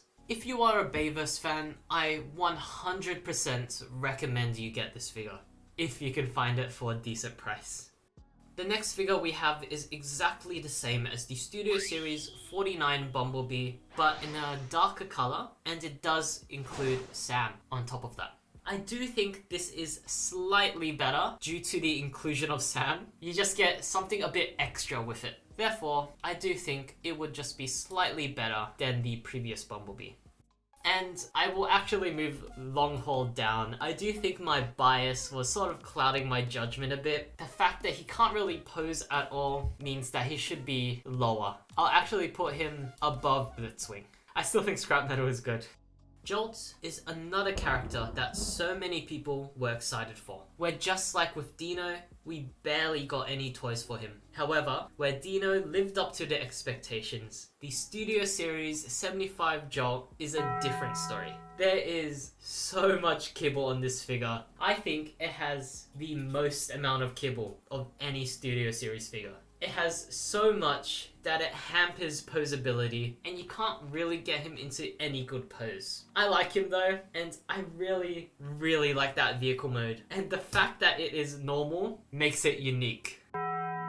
So the main issue of this figure is just the intrusive posability and the fact that the kibble can be a turnoff for a lot of people. But in my opinion, it's an okay figure. The appearance is not that bad in my opinion. I do like it, and I really like the car mode. And so I do think it's an okay figure. It's not bad, and it does have some good points. And therefore, I will place him... I think he will be above Lockdown in the higher end of C tier.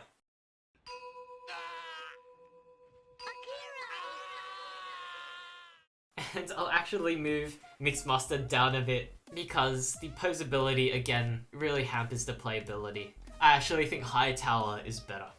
Here we have the first repaint of the Bumblebee movie Seeker mold. It is still an amazing mold, and I do think it's better than the Starscream in terms of color. But it's not the best color. I also really like the cone head that they put on him. So I would rank it higher than the original, and I will place him just slightly above Starscream. Because I do think there are still better colors than this. And following that Repaints, we have another Repaints. If you want my opinion on this mold, please check out the part where I talk about the Studio Series 57 Off-Road Bumblebee. However, I do think this color scheme is worse. I am not really a fan of the Nest color schemes, and I do think that all of them are worse than the original. But I do admit that this one is one of the better ones. Regardless, it will still rank lower than the original release. And since the original was in A tier, I will put the Nest version at the bottom of B tier. The biggest issue I had with the Studio Series 29 Sideswipe was the fact that the colors were pretty bad, and it made him look so weird and so plain. But the Studio Series 79 Sideswipe fixes this. It is so much better than the old version, and the paint looks much better. The head and the chest is actually defined with metallic silver paint, and it just overall looks so good. I also think the car mode is better. That's just up to personal preference. Even though the backpack on this version is bigger, I do think that this is a worthy trade-off due to all of the improvements in both modes and just everything about it. So obviously, this Sideswipe would be better than the original. I'll put him in A tier below Dino. The final figure in this part comes in a 2-pack. But I will only take a look at the High Octane Bumblebee, as that's the figure that's labeled as the Studio Series 79. And it was a good figure for its time. When it first came out in Age of Extinction, I really wanted it. I do think it was one of the better ones from the mainline. But now it's been years, and it has definitely aged. The engineering, sculpting, posability, and just everything about him is not up to the standards that we have seen, especially for a later Studio Series figure.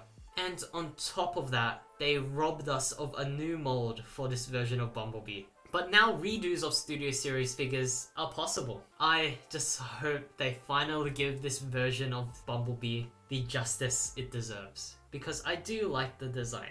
But for now, the Studio Series High Octane Bumblebee will be an F tier, just due to the reason that it does not fit into Studio Series at all. I will move the Nest Bumblebee up. I did get a comment talking about the different type of paint used, where I do admit it is true, it does look good. The other Nest figures didn't really have paints, it was just plain grey, but this Nest Bumblebee had this really nice metallic grey paint. So I do think he does belong higher, but in my personal opinion, I think the original deco is better. I'm just not a fan of grey Transformers in general, and I think I'll place him above Scrap Metal. A lot of you guys have asked me to put Studio Series Dino in S tier, and I do see why. So I will move him up to S tier. And now with everything rearranged, we will start ranking the next 10 Studio Series Transformers. I had this figure for around 2 weeks as I was just borrowing him. And I have to admit, the Studio Series 80 Brawn is a pretty fun figure. I do like the design. It is so pudgy and it is just so smooth and rounded. It is a tad too small for me, but not gonna lie, the smallness of the figure actually works for the design. The tiny size combined with how pudgy he is really sells the design to me. I just think it's so unique, funny, cool and cute at the same time. And on top of that, I remember he had really good posability and the transformation was fun as well. This just makes him a really fun figure to mess around with. His vehicle mode is okay as well. I'm not that big of a fan of it, and it does look sort of strange in my opinion, but it's not bad in any regard. Overall, this is a very fun figure with an equally fun design. And so I think he ranks pretty high. I will place him right next to Dropkick, because I would still rather get a Dropkick figure. The Studio Series 81 Wheeljack, in my opinion, is not as good as Brawn in robot mode. Where Brawn's pudginess adds to the charm of the figure, Wheeljack just looks off. The puffiness of the torso region doesn't really suit him, and it doesn't really fit my personal taste as well. But other than that, everything seems to be good. I like the colors, the sculpting on the head is amazing, and he does seem to be solid and fun, just like with Brawn. So I would say the robot mode is on par with Brawn. I just personally don't like the design that much. But I do like the vehicle mode a lot more than Brawn. I am a huge fan of it. It looks really cool. So I basically just have the same sentiment as Brawn. It's a very fun figure with not that many issues. I think objectively it is better than Brawn, so I'll place him here. I also borrowed the Studio Series 82 Ratchet. And the main thing I remembered when having this guy was the horrendous leg QC. It was so loose on my copy. It just made him so difficult to pose him and play with him. It was basically on the same level as Hightower's leg. But besides that, I think the design is nice. I think it looks really good. I really liked how they handled the proportions and just the overall look of him. I specifically like how the chest is designed. But what I don't like is the vehicle mode. I don't know, it just looks like a pill or a guinea pig on wheels. So I don't really know what to think of him. Some aspects I really like, but there are just some things that take away from this by a lot. Those loose legs really put me off this figure, and I just spent most of my time playing with Brawn instead. And so I will place him somewhere in C tier, I think, because I'm not too sure if the leg QC is a widespread issue. And I will place him right next to Hightower since they are both loose-legged figures.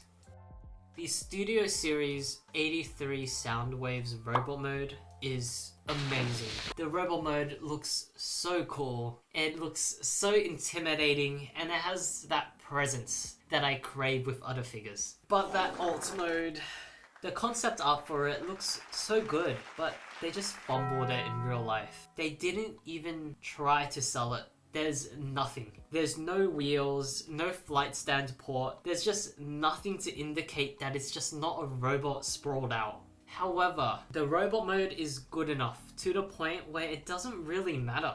It's clean, cool, and fun. This is another instance of a figure being carried by the robot mode. I would just like more paint on him. And the compatibility with Ravage doesn't really work the best. But in my opinion, the robot mode is strong enough to carry it to somewhere in B tier. I do think he's better than the Seekers, and I actually think he might be better than Studio Series 5 Optimus Prime, I think. I just really like that robot mode. Yeah, I'll leave him here for now. The Studio Series 84 Ironhide is exactly the same as the Studio Series 82 Ratchet, but just in a mainly red color scheme. Not gonna lie, I do prefer the colors on Ratchet a lot more. I just think the white looks a lot cleaner, and it just works with the blue better. And on top of that, the Ironhide figure looks like he's wearing red underwear. And just because he's wearing his underwear, I'll knock him down a few spots. Actually no, I'll put him next to Ratchet. The Earthrise RC has tainted my perception on RC as a toy. But the Studio Series 85 Bumblebee movie RC has brought it back. It looks really, really good. I think the robot mode design is actually a lot better than most of the Bumblebee movie designs. And it does seem like it's very fun to mess around with. And posability doesn't seem like an issue as well. It's just a really cool, unique design in my opinion. The bike mode is unique and it does work. It is one of the better Cybertronian vehicles from the movie. This is a solid, very fun figure with very little downsides. There's nothing really holding it back, and so I will actually place this RC figure next to Drift and Sideswipe. The next number on this tier list is 86. Since 86 is an entire line in itself, I will skip this for now, and the next part will cover the entirety of the 86 line. And so, we will just move on to the Studio Series 87 Bumblebee.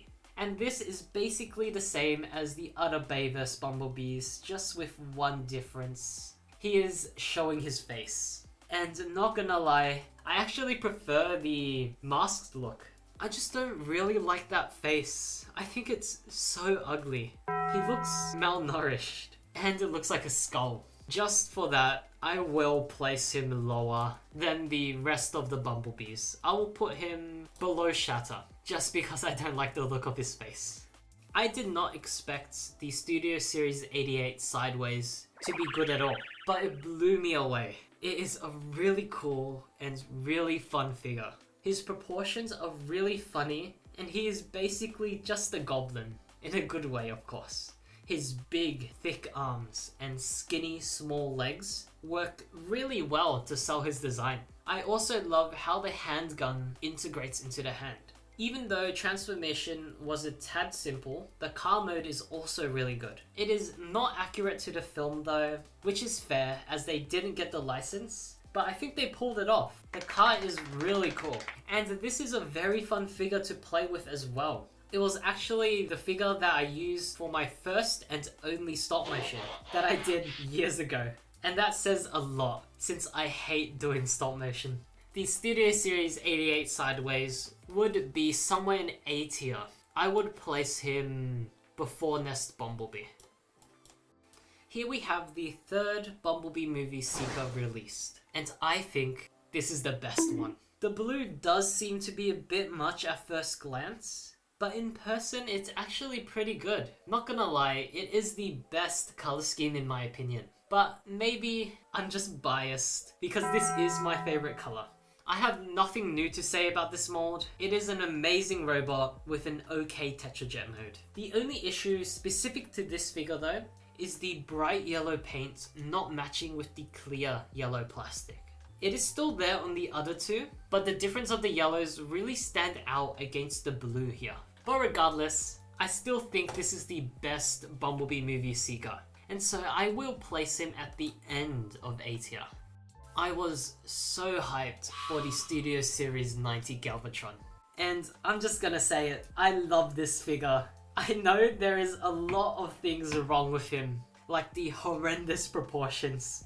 His arms are so skinny, his legs are so thick and long, and his torso is just a block. And on top of that, the truck bed is really bad. And there's a lot of grey, plain areas, especially in the robot mode. But there's just something about him that I just love. The engineering is very impressive. It's clean as well, where it has no backpack whatsoever, which is surprising for this design. Most of the truck is good. If you ignore the back of the truck, it's actually really good and really clean. And the sculpting is so beautiful. It is a very, very fun figure as well. Posability is so unhampered, and due to how thin he is, I guess, it's really easy to just move him around and get him into any cool pose. I have so much fun just looking at him and just playing with him. I do recognize it's not the best looking figure, and it's not the most mind-blowing figure, but it's just a fun, cool, and really nice toy. And so, if this was a purely personal tier list, I would put him in S tier. But objectively, he does belong lower than that, so I will compromise and put him in between.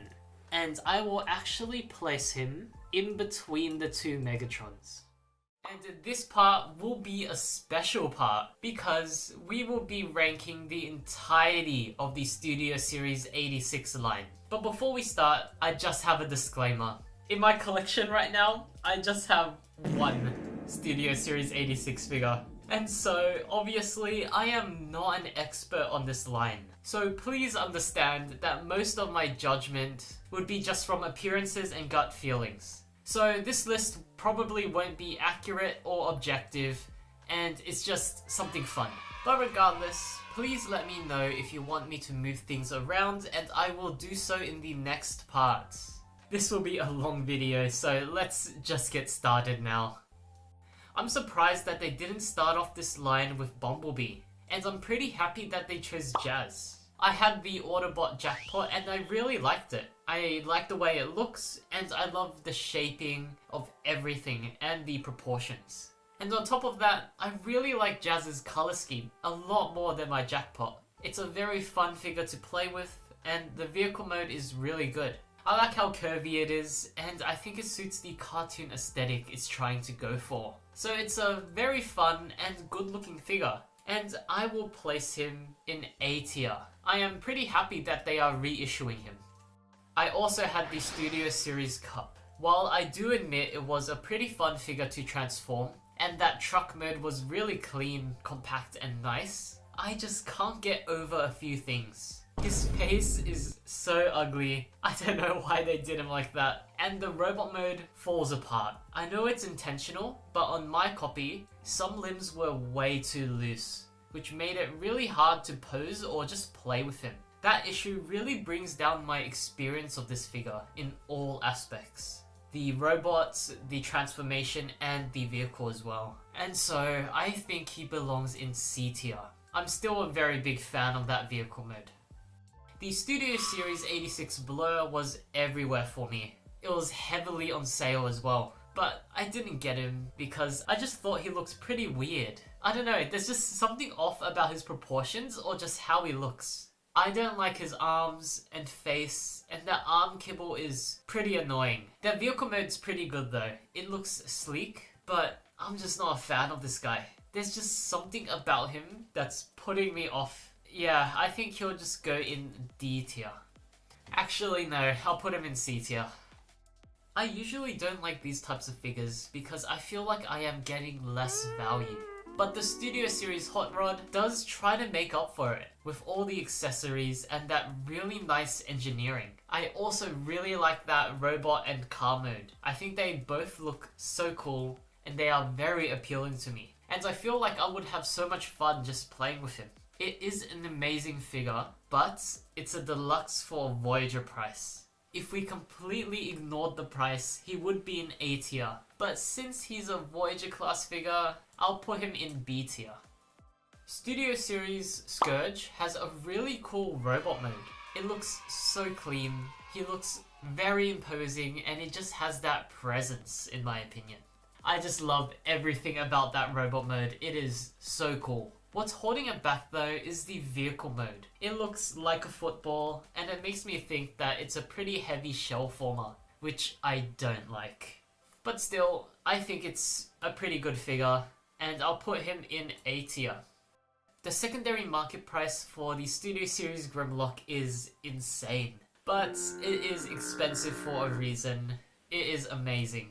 It's so satisfying just as a whole. The robot, transformation, and dinosaur are all so good and so clean. It is simple in the best way. It just makes you want to mess with him, and it just scratches an itch in my brain for some reason. The only thing holding him back is Wheelie. He is so bad looking, and he's just stuck in that pooping pose. It would have been much better if they just had swapped him out with a sword. But I'm gonna forget about that. He belongs in S in my opinion. If you can get this mold in any color scheme, I would recommend it. I'm not really a fan of leaders with small guys with them, where just like with Wheelie, Daniel really holds the Studio Series Dinobot Slug back. It's in the pooping pose again. But Slug itself is pretty cool in my opinion. My favorite dinosaur is the Triceratops, so I absolutely adore the dinosaur mode. The robot mode is not as good though, and I think there is a tad too much red. It's not really as good as Grimlock, but I just love Triceratops as a whole, so I do think he belongs at the end of A tier. Not gonna lie, I like the Studio Series Gnaw a lot. I'm a big fan of the designs, and I do like the colors. It's chunky and stout, and it's fun to look at. Also, I just think it would be so fun to mess around with in both modes. I actually prefer the alt mode over the robot mode. So I think he seems to be a solid, fun figure, and I'll place him at the end of B tier. The Studio Series Wreck-Gar is really good. It looks very fun to play with, it's solid, it's big, and it's satisfying. So on paper, it's a really good figure, and I'm sure most G1 fans like this guy, but I just don't like the way it looks. I know it's an amazing figure objectively, but I'm just not a fan of the design. It's just the elongated nipples for me. If I liked the design, it would be higher, but since I don't, I'll place him at the end of B tier.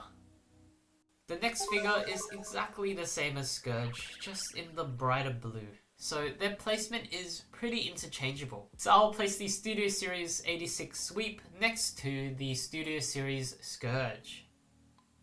I love the Studio Series 86 Perceptor. I have no idea who this character is, but the toy is just so charming. The robot mode is so clean, and it just looks amazing. And on top of that, the alt mode is the most unique in the entire line.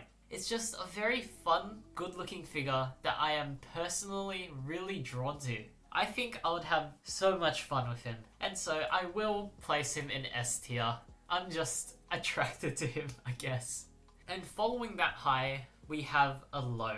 They reused the Earthrise mold for the Studio Series Starscream. A character as big as him deserves an entirely new mold, or at least a remold where they smooth him out, because his detailing is so out of place next to the other Studio Series figures. And on top of that, they have the audacity to charge a leader price, attempting to justify it with the accessories. I'm okay with most of them though, but the throne makes me so disappointed. I think it's useless, and he can't even sit on it properly due to his butt flap. It is the most low effort transformer in the entirety of Studio Series. And so I think, due to everything and due to the wasted potential, I'll place him at the bottom of F tier.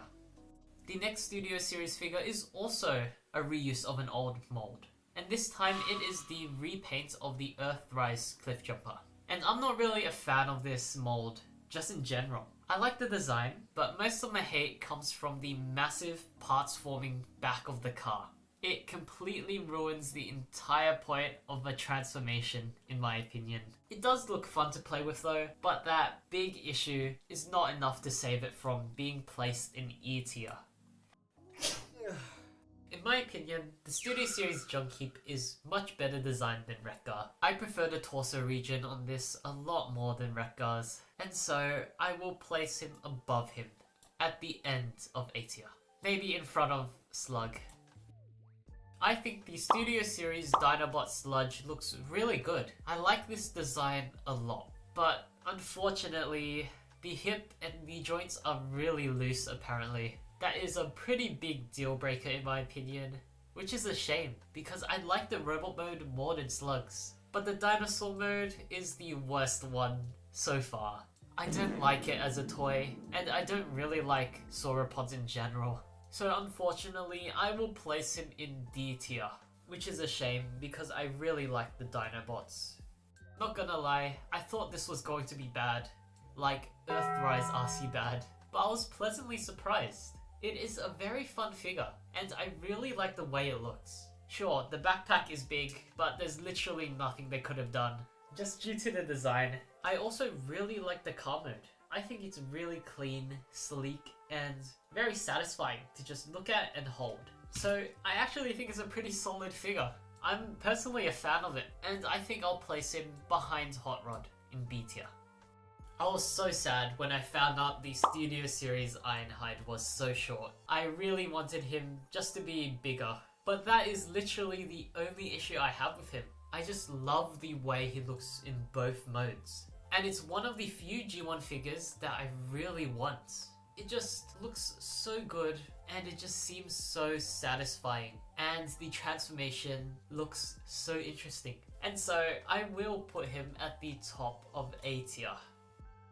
As I said before, the Triceratops was my favorite dinosaur. And that was still true when I was a kid. I bought a lot of mystery eggs or blind bags of dinosaurs. And I really wanted a Triceratops. But for some reason, I kept getting Stegosaurus toys over and over again. And so I am not a fan of Snarl's dinosaur mode. And it does have pretty strange proportions in my opinion. The robot mode is good though, I just don't really like his face. But still, it seems to be a pretty fun and chunky and satisfying figure to play with as well. And so I will place him at the bottom of B tier.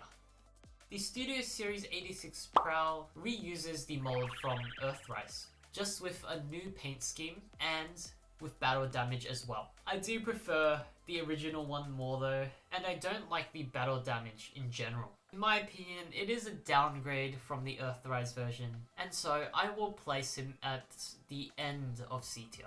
It is such a shame that we don't have a normal version of Prowl yet.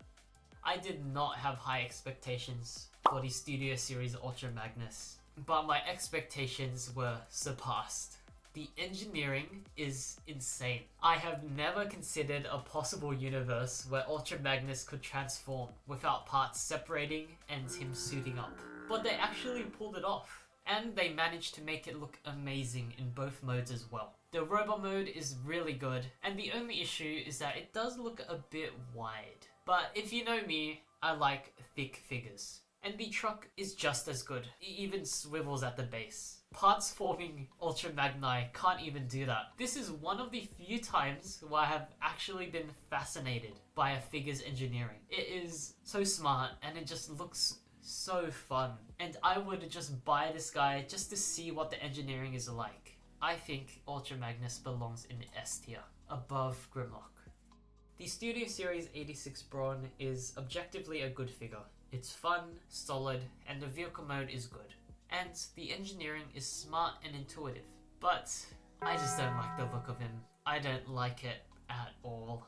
I don't know why, but just looking at him makes me feel angry. And so I'm placing him at the end of C tier. If you guys like him, I completely understand why, but I don't know. There's something about him that pisses me off. The Studio Series 86 Ratchet is exactly the same as Ironhide, but just in different colors. This time I actually prefer the look of Ironhide over this. However, they're basically the same toy, so I'll just place him next to Ironhide. I didn't even know that the Studio Series Scrap Heap existed. I thought there was just two Junkions, but this isn't as good as Junk Heap though. I'm just not a fan of the yellow. At least he doesn't have long nipples. And so he goes in between those two Junkions. I'll place him above RC. The next figure is basically just Studio Series Ironhide but damaged. As I said before, I'm not really a fan of battle damage in general, And so my sentiment will be the same for the rest of the battle damage guys. So yeah, I'll just place him a few spots below the original Ironhide. I just don't like that style. But a positive about this is that it doesn't use clear plastic anymore.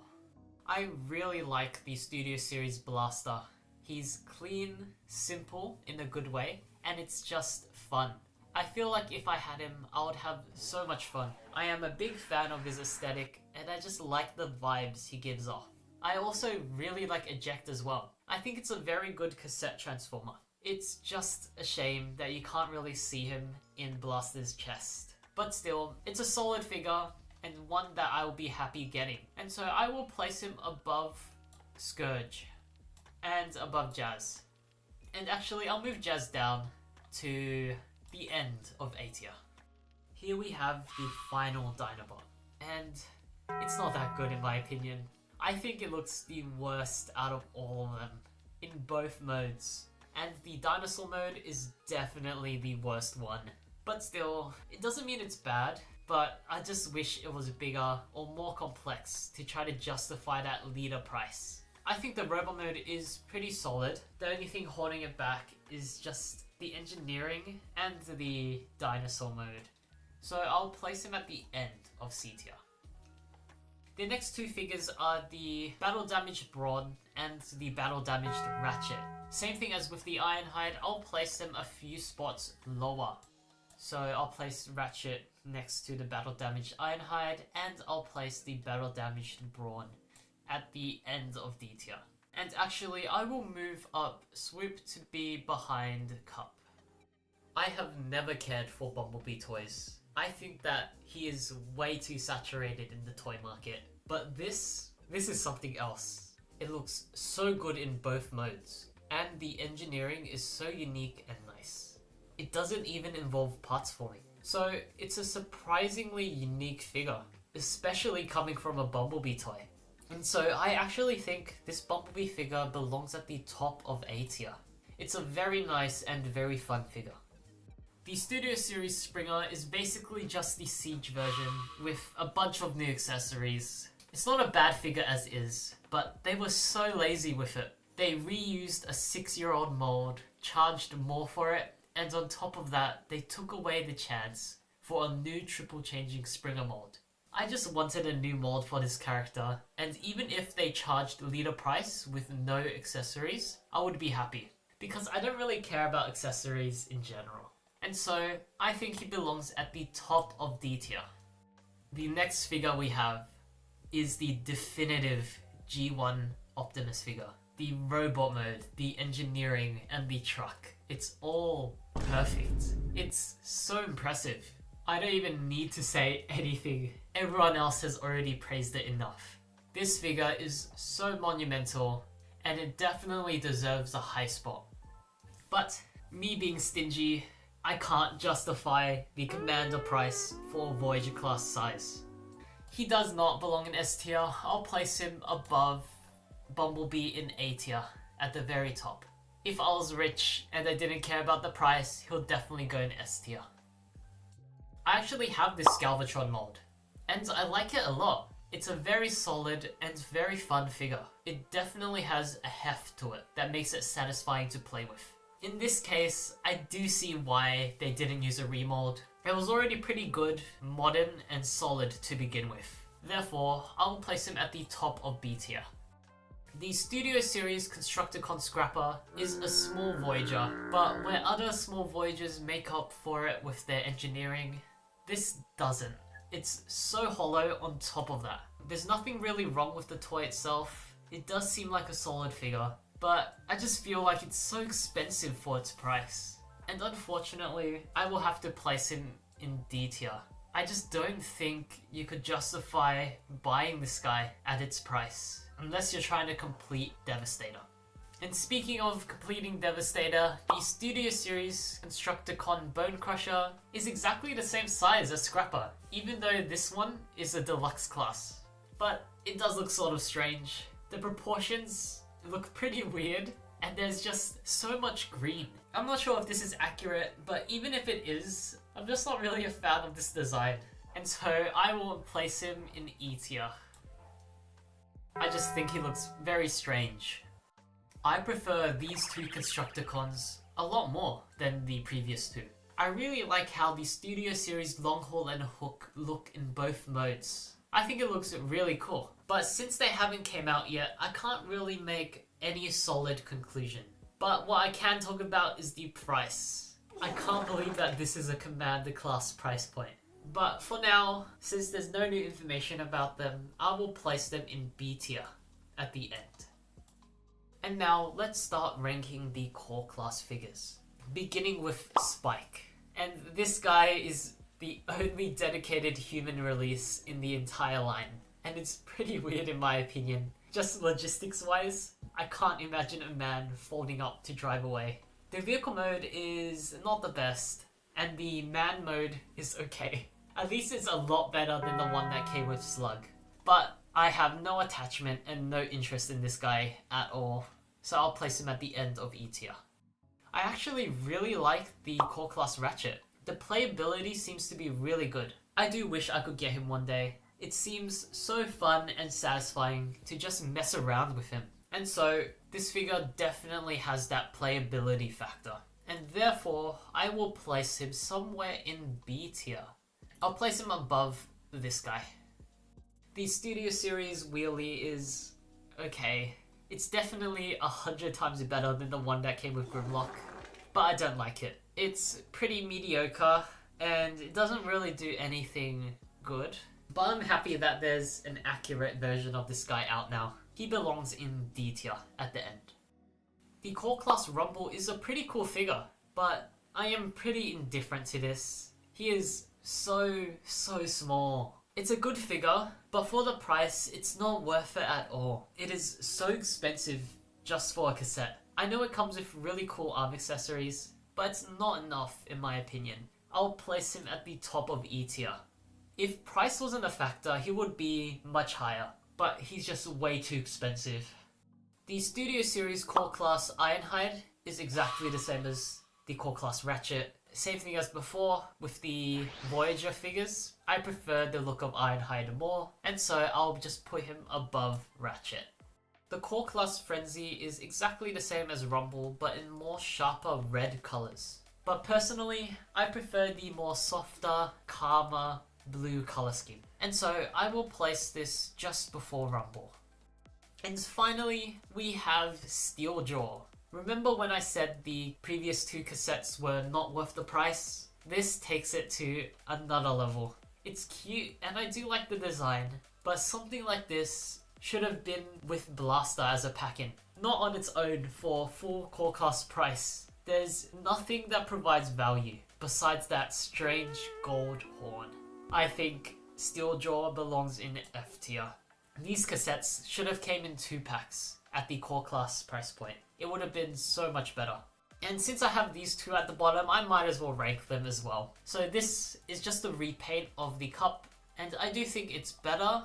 No, I do think it's worse, but they're interchangeable, it doesn't matter. And this Hound is an unreleased figure, which is very unfortunate, because I really do like the look of him. I am a big fan of this color scheme and just the aesthetic it's going for. So if it was released, he would belong somewhere in A tier, maybe above Jazz. And here we have all the Studio Series 86 figures ranked. Since I have so many suggestions, I'll just do it all at once and I'll rearrange this list to the best of my ability based on your comments. And so let's do that now. And here's the final list. I hope you guys are okay with this now, or at least more okay with it. Now, let's rank the next 10 Studio Series figures. I am a huge fan of the Studio Series 91 The Fallen. It's so big, imposing, and fun. And on top of that, his face comes off. That is a really fun feature that adds so much to the experience of him. It is also a very large leader class, which I feel like is so rare in Studio Series nowadays. And that, in combination with the heft, make it a really satisfying figure to play with. However, some joints are a tad loose, and the tendrils really restrict the arm movement as well. But I am happy with the tendrils regardless. The engineering that went into these tendrils is really smart, and it's so intuitive. It's really unique, and what's also unique about this guy is that he is made up of clear plastic, which looks really good. But that alt mode, it's absolutely nothing, and it doesn't even hold together at all. Overall, the robot mode is so unique, has so much playability, and is so cool. But it's basically just a non-transformable figure considering that alt mode. It's still amazing, so I will place him pretty high. I'll place him at the top of A tier. And it definitely lived up to the hype after waiting for so long for a new version of him. Crosshairs is a character that is impossible to pull off in toy form, just due to that design. But the Studio Series 92 Crosshairs tried really, really hard. And it does sort of work. Even though the entirety of the car mode is the backpack, it's shaped pretty convincingly. And there was literally nowhere else the car mode could have went. The robot itself looks really good too. I really like the proportions and everything. I am a fan of it. But what I am not a fan of is how thin he is from the side. I understand that it is a necessary compromise, but it just makes it look like he was cut in half. The car mode is amazing though. It is so clean, and I really like the colors and design. Even though this guy does have obvious negatives, and I do know that some people don't really like him, I am personally a big fan of it. I just like the character and the car mode. And so I will place him somewhere in B tier. I'll place him before Soundwave. The Studio Series 93 Hot Rod looks amazing. The sculpting, the kibble management, and the shaping of the chest is really good, which is so surprising given their previous attempt. It is a surprisingly clean and cool looking robot, and the car mode is really good as well. It's on the same level as Crosshairs. The only issues I have are just with the arm kibble in the robot mode and that annoying and complicated transformation. This is an amazing figure, and it's something that I really want. And I am definitely considering getting the KO version of him. It is only $3.90. But maybe not. Apparently the key on the knockoff is really bad. But as for this figure, I will place him in A tier. I'll put him right before Blackout. The Studio Series 94 figure was meant to be Hatchet, but unfortunately he was delayed. So I'll skip over 94 and I'll wait until we cover Studio Series 117 to talk about Hatchet. I don't really like the colours of the Studio Series 95 Nest Bone Crusher. As I said before with the original Bone Crusher, I love this design and it just appeals to me. But the toy doesn't satisfy me. It's not really that good. And this colour scheme just makes it even worse. It's so bland and boring. It's like it wasn't even painted in the first place. I really, really wanted the original Bone Crusher, but there was no way I was getting one for a decent price. So I settled for this one, and that means I just have a bad taste in my mouth whenever I play with him. I don't really like settling for a worse version of a figure. So this one will place below the original Bone Crusher. And since the original is in C tier, I'll put this one at the end of D tier. I just hate that color scheme. Here we have another Nest figure, this time for Autobot Ratchet. Even though the original Ratchet was a bright neon green / yellow, it was still much better than this. Besides the Jeep Bumblebee, the other Nest figures are so bland. I wish they would have done some cool and unique recolors like what they did before. And so this Ratchet will place below the original, and I will place it at the end of E tier actually. You should never buy Transformers just to complete a set or a team.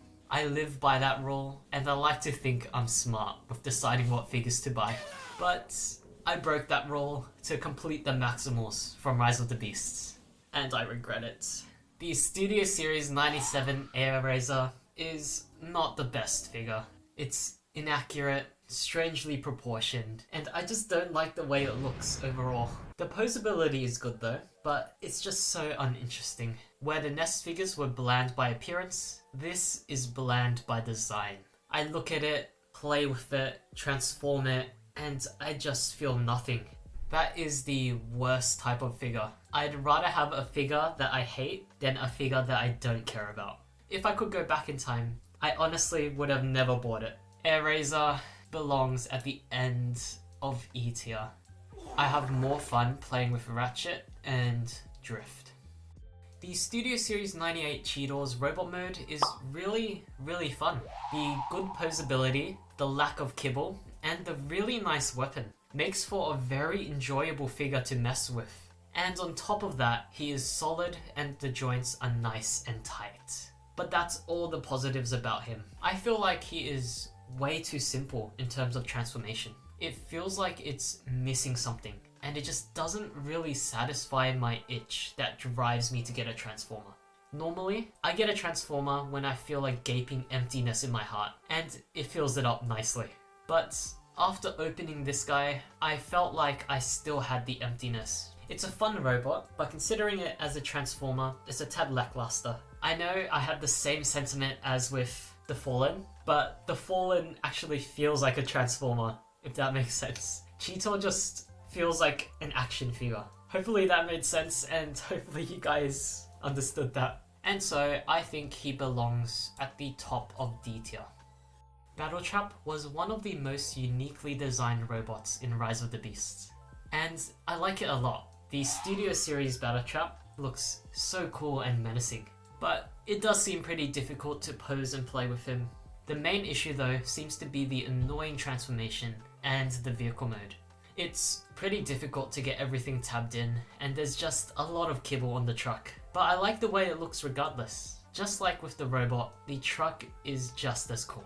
But yeah, the kibble is a bit much, I have to admit.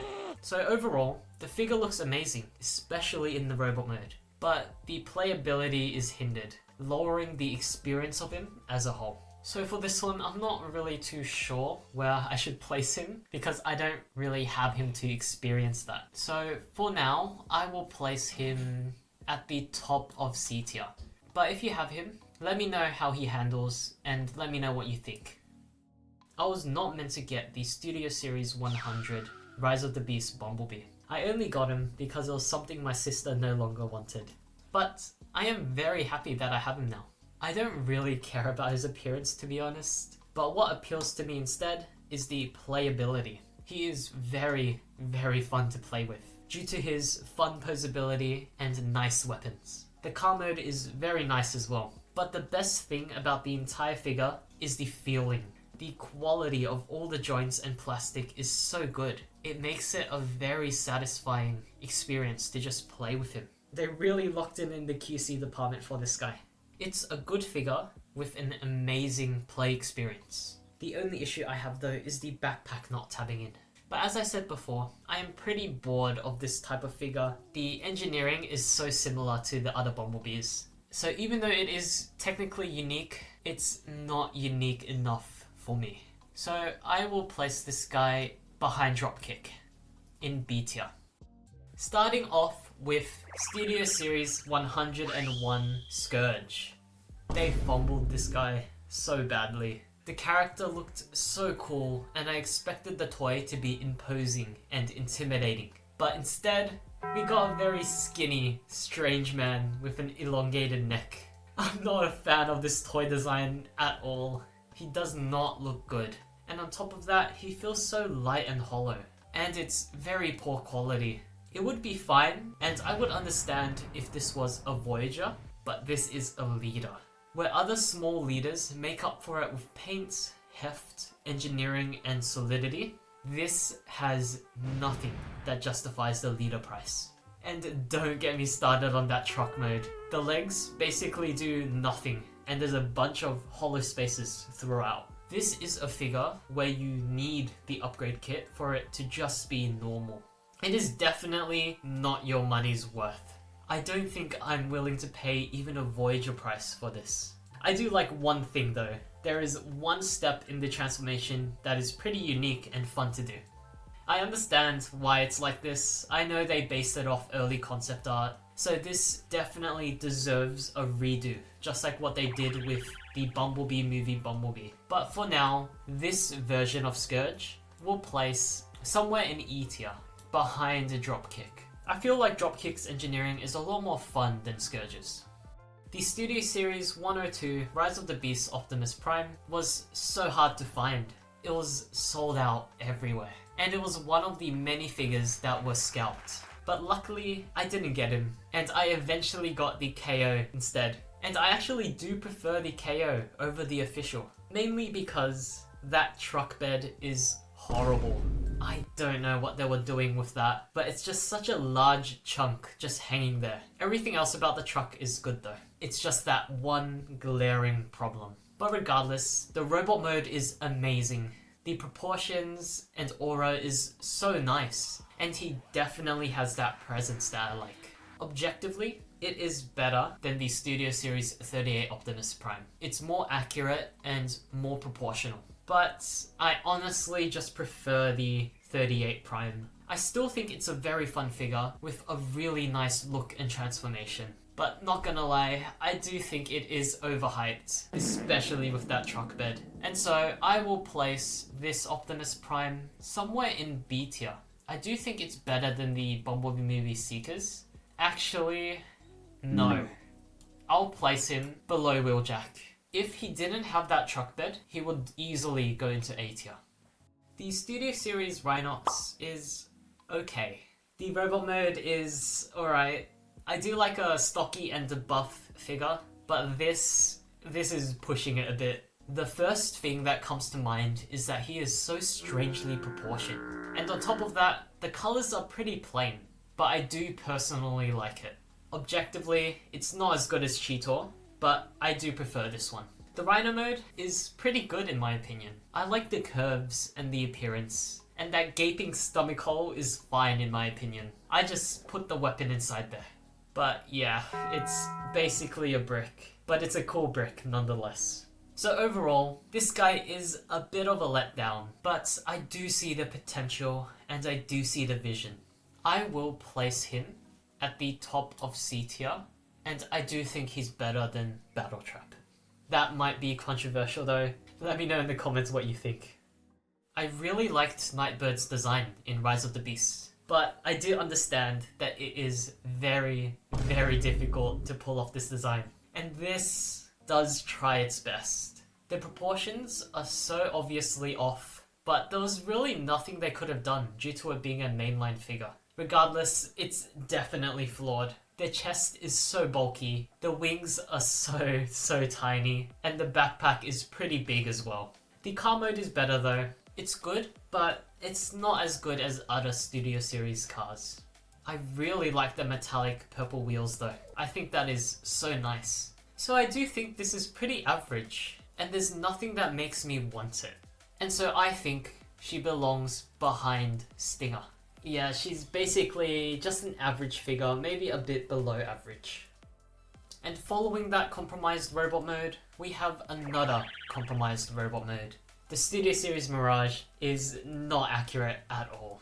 And yeah, I understand why it's like that due to the licensing, but it doesn't take away from the fact that it makes it look so strange. However, it did sort of grow on me. I started off not wanting it at all, but now I actually want it, which is such a shame. This one is one of the more expensive ones as well. The fact that there is so much clear plastic worries me though. But I haven't heard of any breakages, so let me know if you guys have had any issues with the plastic quality here. The vehicle mode is nice as well. It is the best vehicle out of all of the Rise of the Beast toys in my opinion. I do think he's an average figure. It's not the best, but it's also not the worst. It does have quite a few redeeming qualities about it. So I do think he goes maybe above Bone Crusher. Actually no, I would prefer him over Leadfoot. I don't like short leaders. The Studio Series Optimus Primal is the shortest one by far. But in this case, I like it a lot. It is the best feeling figure that I have ever touched in my entire life. It is so good that it doesn't even feel like a Transformer. That, combined with the nice posability and very interesting weapons, make for a really, really fun figure to just mess around with. The robot mode and the transformation is very fun, and the gorilla mode is not the best in my opinion. The head sculpt is amazing, but I feel like they could have done so much better here, especially in the legs. The posability in gorilla mode is so bad, but overall, it is an amazing, fun, and high quality figure. Did this figure change my mind about small leaders? No. I still wouldn't buy this full price, but I would definitely get it if it's on sale. So still a good figure regardless, and I do think he's actually an A tier figure, belonging at the end of A tier. Personally, I am a fan of the Studio Series 107 Predacon Scorponok. I think appearance-wise, it looks really cool, but maybe it's because it reminds me of Bayverse figures. But as a toy, it's pretty good. The robot mode is definitely cool and menacing, and it seems to be pretty poseable and fun to play with as well. I'm just not a fan of how the weapon is just the tail. I do think that's cheating, and it does ruin the transformation for me. But that alt mode is really cool as well. Maybe even cooler than the robot mode. I think that it's pretty funny that he has the same head. Also, this is one of the figures where I do see the justification in buying multiple. It would be pretty cool having a bunch of them as an army. That does say a lot because I'm so stingy and I will never buy a figure twice. I do see myself buying this guy. I think he's a solid B tier, and I think he is better than Blitzwing. And I do think he's more fun than Roadbuster as well. I think Wheeljack's Bumblebee movie design is so much better than this one. I'm not really a fan of the Rise of the Beast design. I just don't like the suspenders and glasses. But the actual Studio Series toy is okay. It looks decent, and I like the blockiness. And I personally like the color scheme as well. However, the arm kibble is throwing me off, and I don't like how it also covers the hands. Not gonna lie, I don't even know if this is even better than the mainline version. But regardless, it's still a decent robot mode. On the other hand, I really like the van mode. I think it's very unique for a live action toy. I think we have way too many cars. I like the shape of it, and the colors are very nice, and I'm a big fan of all the paint applications. So overall, I do think it's a pretty decent figure. I would actually also buy him if I had the chance. I'll place him at the top of C tier. Figures like the Fallen and Shockwave have nonsense alt modes, but regardless, everything else is able to make up for it. And the Studio Series 109 Megatron is definitely this type of transformer. The robot mode is amazing. It has that presence and it just looks so cool. The sculpting and overall appearance is so nice, and I would love to have him on my shelf. This is another figure where I'm seriously considering getting the knockoff version of. If you guys have the KO, please let me know the quality of it. But besides that beautiful robot mode, that's basically it. The alt modes are barely even alt modes. At least they tried. I don't even care that it's a triple changer. I would much rather just one alt mode that's even just a tad more cohesive or believable than those two. I do feel like those two are sort of half alt modes, and they're not fully there yet. The jet is fat and stout, but the tank is actually not that bad until you mess with it. But still, I personally think that the robot mode is good enough to carry him all the way up to A tier. I do prefer him over Blackout and Off-Road Jeep. I don't think he's better than Jazz though. Jazz just has that extra charm about him. Just like with the Megatron, the Studio Series 110 Bumblebee movie Shockwave looks amazing. It looks so cool and menacing.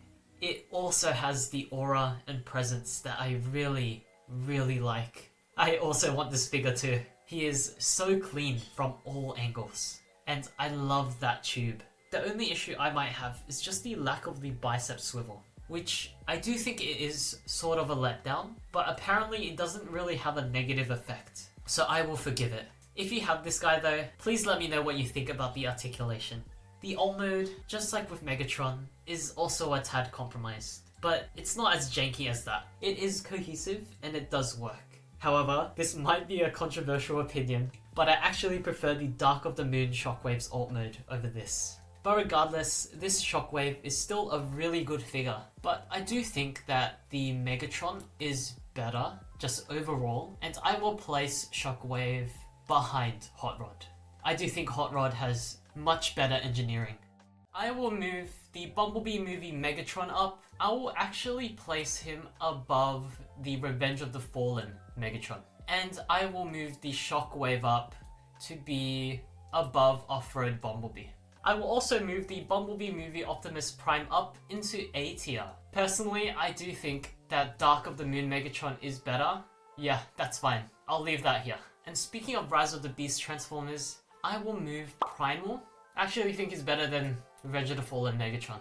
And one more thing, I will just rearrange the Constructicons a bit. So I'll just do that now. Alright, I tried my best, but I couldn't really rearrange it properly. But anyways, let's start by ranking the next 8 Studio Series Transformers. So not 10 this time, because we are running out of figures to talk about.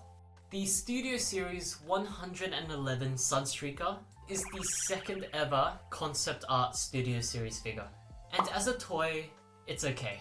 I do like the general shaping of things, and I really like the proportions. He just looks so cool, and he is buff in the best way. But I am just not a fan of the color.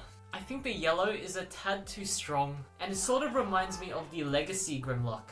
I would have liked it if they used maybe a less brighter yellow, or just some other colors to break it up. And on top of that, the sculpting isn't really there as well. You can definitely see that in the arms. That's pretty bad, especially when next to other Bumblebee movie figures, which have really nice sculpting throughout. The vehicle mode is nice though, I really like it. The shaping and everything is very good, and it's such a sleek, satisfying and cool car mode. Again, the biggest issue I have is the lack of color breakup or sculpting. There's just so much plain yellow. Maybe the lack of sculpting is due to the bright yellow just emphasizing the flat areas. And so, I still think it's a good figure. I don't think he's better than Bumblebee movie Wheeljack. I do think he's better than RC and Blitzwing, so I'll place him here, near the end of B tier. Not gonna lie, the Studio Series 112 Transformers 1 Optimus Prime is pretty average. It looks okay. I actually like the robot design a lot, and I like the proportions as well. But the crotch piece falls off so easily, which does seem to be annoying to deal with. And on top of that, he looks so dull. Comparing him to the movie, it's a tad off. This Studio Series toy feels more like an Orion Pax figure, rather than an Optimus Prime. The upcoming Barway version does fix this issue, and that color really adds so much to the figure. It is so beautiful, and it looks so good. I am so excited to see this come out. So the biggest issue I have is just the colors. The vehicle mode is also pretty strange, not gonna lie. It's not as bad as the alt modes of figures like the Fallen and Bumblebee movie Megatron, but it's still not good. It's quite gappy. I don't like how the hands are just holding onto some poles, and the design looks pretty strange in my opinion. However, this figure does have a special charm about him. I'm not too sure why, but he just feels like he would be pretty fun to mess around with. It is an overall average figure, but he seems fun, and he does have that charm. So I will place him somewhere in C tier, and most likely I'll put him behind Scrapper. My favourite Bumblebee movie seeker is Thundercracker. And how does the Studio Series 113 Skywarp compare? It's good, but it's not as good as Thundercracker.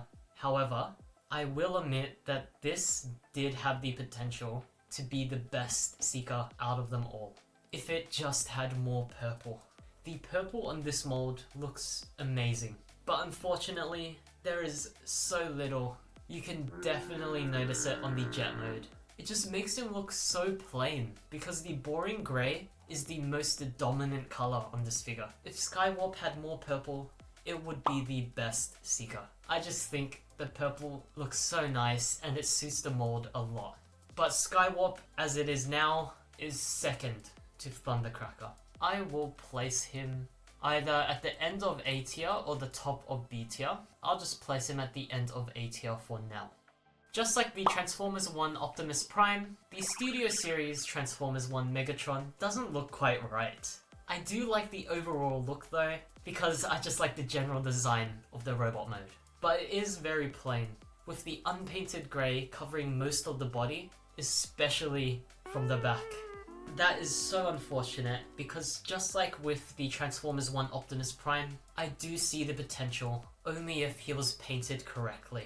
I am hoping Barway also releases their version of this with improved colors and paint. Additionally, his legs are so long in comparison to his torso, but I'm not too sure if that's accurate or not. I sort of forgot. The tank mode is not the best, but it's still better than Optimus Prime's alt mode. I do think it is a pretty decent tank. It's not the best, but it's not the worst. So this is a pretty lackluster figure with nothing special to commend it for. Just like with Optimus, he also has that special charm that I like. There is no particular reason to why I like him. I just want him, and I also want the Optimus Prime. I think they'll be so fun together and so fun to play with. I do think the Megatron is better than Optimus Prime, and so I will place him a few spots above him. They're pretty close to each other anyways. The Studio Series 115 Double Punch is exactly the same as the Studio Series 107 Scorponok, just in a more red color scheme. I do prefer the purple on the original. I think it suits the mold more, and the red just looks overly aggressive in my opinion. But they are basically the same thing, so I will place him right next to Scorponok, just a bit below him. Where is Scorponok? Here, in B tier. So this is just up to personal preference. I just think purple is a lot more clean and a lot more nice to look at. The next Studio Series figure is very important. Not because of the toy itself, but for the precedent it sets. This is the first Studio Series remake. The Studio Series 116 Bumblebee movie Bumblebee is the remake of the Studio Series 18 Bumblebee movie Bumblebee, where they tried to improve upon that figure. And I'd say that they were pretty successful. It is objectively better, and it definitely looks like they cleaned up all the kibble, and it's a lot more easier to handle as well. However, the transformation is still pretty annoying apparently, but the alt mode is pretty cool. It's pretty cute, and I do like it. I definitely support this decision to remake Studio Series figures. The idea is so good, and there is so many opportunities they could capitalize on. The only issue I really have with this figure is that he is so hollow. Like in the arms and the legs, they're all not filled in. It sort of looks like a honeycomb, which is pretty disturbing in my opinion.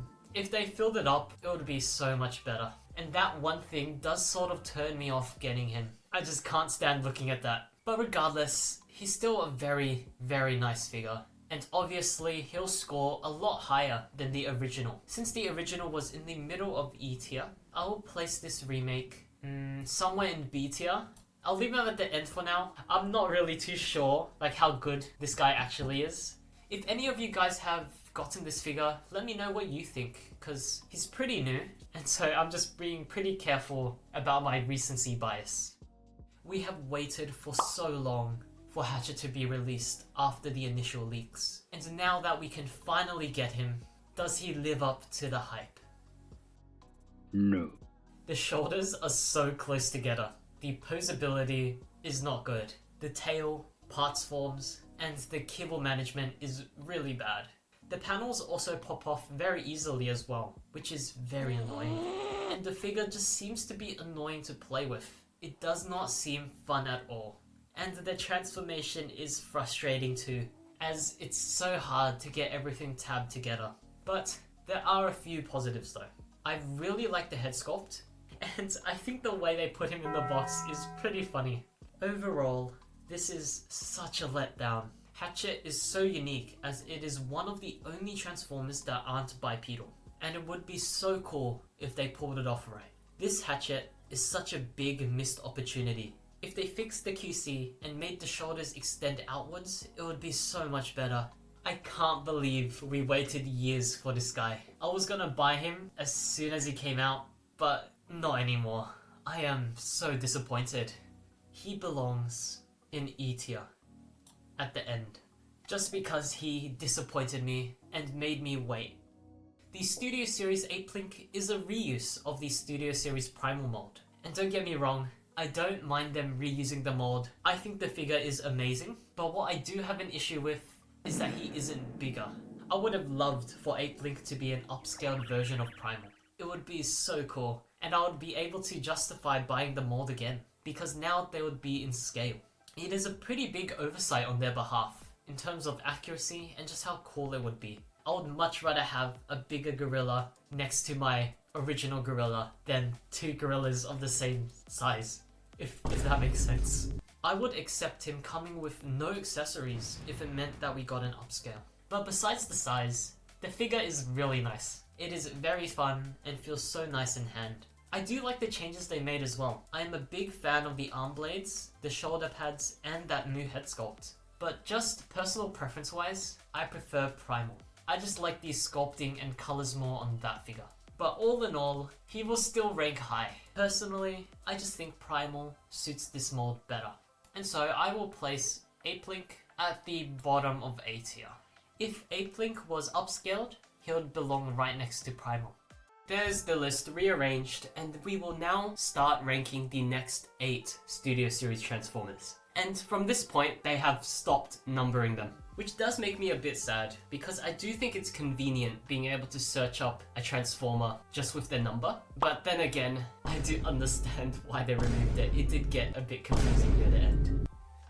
The Age of Extinction Optimus Prime is a figure that I do like personally. I think it is so fun to play with, and I like the way it looks in both modes. But objectively, it's not the best. The robot mode is the main issue that I have with this. The sculpting and feeling is nice, but the lack of paint is horrendous. The grey is too much for me. I understand the budget went elsewhere, but still, it's pretty bad. And don't get me started on that backpack. However, everything else is amazing. The engineering is so fun, addicting, and complex in the best way. It is not frustrating at all, and it's quite satisfying to do. And the truck mode is so clean. It's definitely better than the Trilogy Optimus Prime's truck mode. So overall, this figure has a lot wrong with it, but it also has a lot that's really good too. But that grey offends me so much, and even more so when I remember it's at a leader class price point. So I do think this Optimus belongs somewhere in B tier. I'll place him above the Seekers for now. I do think it's still a good figure, there's just quite a few compromises with him. I expected to love the Studio Series Q, because we have been in a drought of Bayverse figures recently. And on top of that, I have a huge bias towards Bayverse figures. I just feel like they have so much charm, especially with the older ones. They just have something special behind them. But I just don't feel that charm behind Q at all. I don't really feel anything when looking at him. And that also applies to the Studio Series Age of Extinction Optimus as well. I just don't really feel for them as much as I feel for older Bayverse figures. I do feel like they're sort of losing their hearts, I guess. Let me know in the comments if you guys understand the feeling. But Q, as a toy, is pretty bad. Just like with Optimus, he just has a lot of grey plastic. It is so strange, because they were able to pull off robots that were covered in metallic paint, or at least had a lot of metallic paint. Their paint recently has just felt so lazy. And the robot itself is pretty ugly. I don't like the design at all. And that, combined with how bad the paint is, makes it very hard to look at. Even as the biggest Bayverse fan, I just can't like this figure. The car mode is okay though. The car mode on Jolt is exactly the same color, but it pulls it off well to make it a cute and solid car mode. But the blue on the Q just looks strange. I don't know, I just don't think the blue suits the car as much as it suits Jolt's. So overall, it is a pretty mid figure. It seems to be average, but appearance-wise, he falls way below that. I will place him somewhere in C tier, next to Jolt for now, but let me know if you guys have Q, and let me know what you think of him. The Studio Series Sentinel Prime is my favourite Transformers 1 figure so far. I really like the look of the robot mode. The colours are so clean, and the shaping of everything is really nice. I like how bulky he is, and it does capture the look of the film, but I just wish he was covered in metallic paint. His shininess was one of the main defining aspects of his character, and it honestly just suits him so much. I do understand how it's impossible given the budget constraints, but as I said before, they've done figures covered in metallic paint. I'm not expecting him to be covered fully in metallic paint, I'm just expecting some of the areas covered in paint. But regardless, I like the robot mode, and I appreciate the battle gimmick. I know that the backpack is inaccurate, but I do understand that it's impossible to do a cape, and I still think it looks pretty cool regardless. The jet mode, on the other hand, is not as good. It's flat and wide. I'm just not a fan of it personally. It does sort of remind me of the Kingdom Cyclonus, but the jet for Cyclonus is so clean, and this is not. Don't get me wrong, it's still not bad objectively, but there's just nothing good about it. However, the biggest missed opportunity for this figure is the fact that he doesn't split in half. I will place him somewhere in B tier. He belongs next to Soundwave, maybe right behind Soundwave, but if he had better paint, he would definitely belong much higher. I personally didn't like Bumblebee in the Transformers 1 film. I found him pretty annoying. Megatron. And the Studio Series toy of him is not the best as well. I just think the shaping of the robot is pretty weird. The chest is so flat and it's at a strange angle. I don't know, I'm just not a fan of this toy design.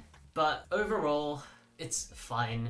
He's not bad and he does seem solid and fun to play with. I appreciate all the weapons he comes with though. I'm quite surprised that they gave him a large gun and 2 arm blades. Arm blades are always cool in my opinion, and I'm happy they didn't cheap out on us with the weapons. And the vehicle mode is pretty similar to the Cybertronian vehicle mode from the Bumblebee movie. But I do prefer the Bumblebee movie vehicle over this, because this one is not as filled in and there's kibble at the back.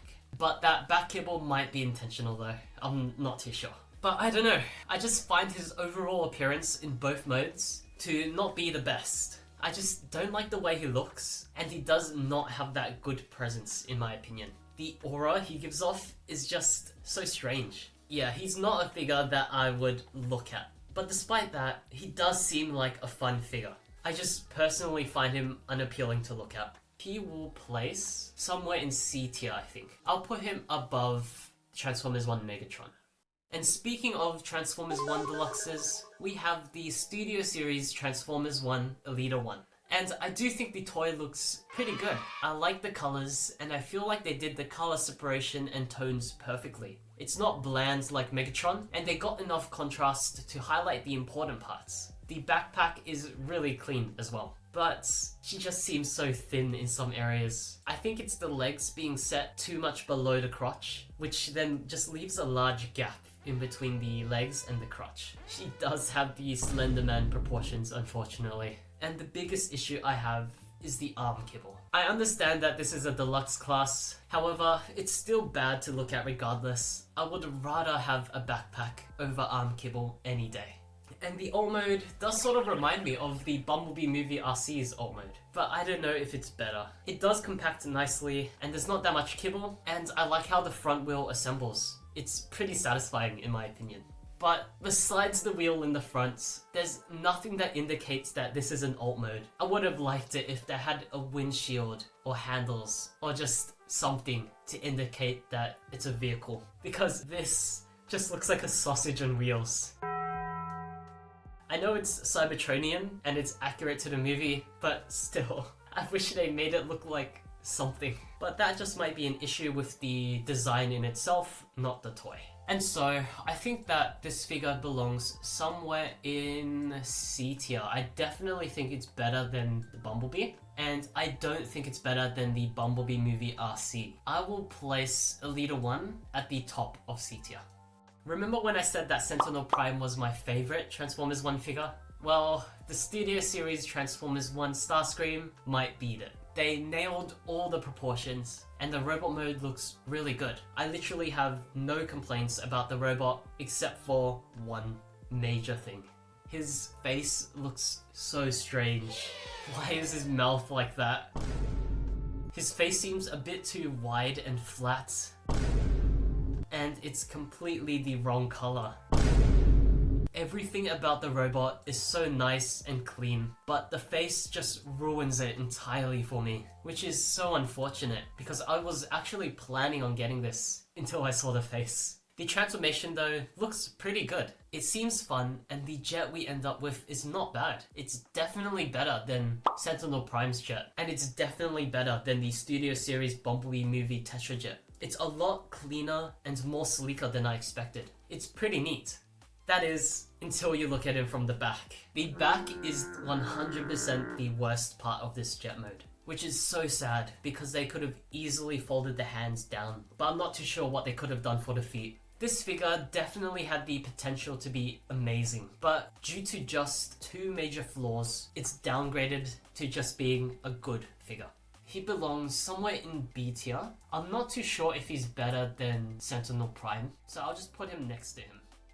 Here we have the very first Bayverse concept art figure, which is so exciting as there are so many cool Transformers they could use for this. But as for this one, I'm not too sure. It sort of reminds me of Q with how the shoulders work, and I'm just not a fan of that head. Her forehead is massive, but I don't think it's as bad as Q. It still looks decent, and it looks like they handled the kibble very well. I do think it's a pretty good and clean robot. I'm just personally not a fan of how it looks. Maybe it's just the colors, or maybe it's just her massive forehead. The transformation actually looks pretty intuitive and unique, and the car mode we end up with is really good. It's a very stereotypical Bayverse car mode, and it reminds me of Mirage's car. But again, the only issue is the color. I do want this figure, but the orange is putting me off a bit. If they release this in another color, I will definitely get that one instead. But regardless, it still seems to be a very good figure, and the fact that she has pretty much no kibble is very intriguing to me. I will place Widow somewhere in B tier, definitely. She might be better than Sideways, but I do have a soft spot for Wheeljack, so she'll go in between for now. One of the biggest disappointments in the Transformers franchise was the removal of Core Class. I really liked this size class, and it provided for such unique takes for unique characters. But I do understand why they got rid of it. It did shelf warm quite a bit, which is such a shame because I think they're just nice toys to play around with. The Studio Series Core Class Bumblebee movie Shockwave, and I think it looks amazing. He somehow has the aura and the presence that I like, despite being so small. The sculpting and the overall appearance is so good, and I think the colors are just as good as the Voyager Shockwave. However, posability is extremely poor, unfortunately. Even for a core class figure. That is so sad because he just looks so cool. I think he's the best looking core class figure out of them all. So it's such a shame that you can't really play with him. In addition to missing posability, he is also missing the hose, but I completely understand why it's missing it. It's just a core class figure. But without the hose, he's still very nice to look at from all angles as well. The back is incredibly clean, and that tank mode is very cool as well. I'd say it's very passable, and it might actually be better than the Voyager Shockwave's tank mode. It's proportioned a lot better than the other tank, I think. And it seems like it's more bulky in a good way. So this core class figure is definitely one of the better core class figures. And I will place him at the end of B tier for now. The Studio Series Core Class Ravenge is basically useless if you don't have the Bumblebee movie Soundwave, because his alt mode is just a cuboid. I do give them props. It's a very nice and satisfying shape, and it's pretty good to hold. At least it's solid. Since I don't have the Bumblebee movie Soundwave, this is pretty much useless to me though. But the dog or cat mode, I actually don't know, is obviously the better of the two modes. I really like the design of it. It is so cool. The sculpting and the colors are amazing. It's actually really nice to look at and just play with. And I do think it really suits my Bumblebee movie collection. He's so fun to play with, and I really enjoy having him as a desk toy. Personally, he just has that fun aura to him. The only thing I would improve on is adding a head swivel or a side-to-side movement. I would also prefer it if it was a little bit bigger, but I do understand he has to fit inside Soundwave. It's a pretty decent core class figure, And if you have Soundwave, then the cube alt mode is not really an issue. However, I just don't see how this can be worth 20 Australian dollars, and I just can't justify it. Considering the price, I will place him at the top of D tier. If price wasn't a factor, he would be much higher, because even though I don't have Soundwave, I still have fun messing around with this guy. And speaking about the Bumblebee movie Ravenge, I would love to see a Bumblebee movie concept art Laserbeak. I think it would be so cool to see. But instead, we got this. And it's okay. I like the idea behind the Core Class Laserbeak. It's a good concept, and it's a fun and unique idea, but he just looks so chunky in a bad way. It makes him look so blocky and a really cheap Legends class toy. I understand that it's a Core Class figure, but he is in the same price range as this, and this. It just makes him look so lazy and ugly in comparison. And on top of that, I think there are Legends class Bumblebees that actually look better than this, just appearance-wise. I just wish they could have tilted parts of the chest, or just give him arms that look normal. It is definitely the worst looking core class out of all of them.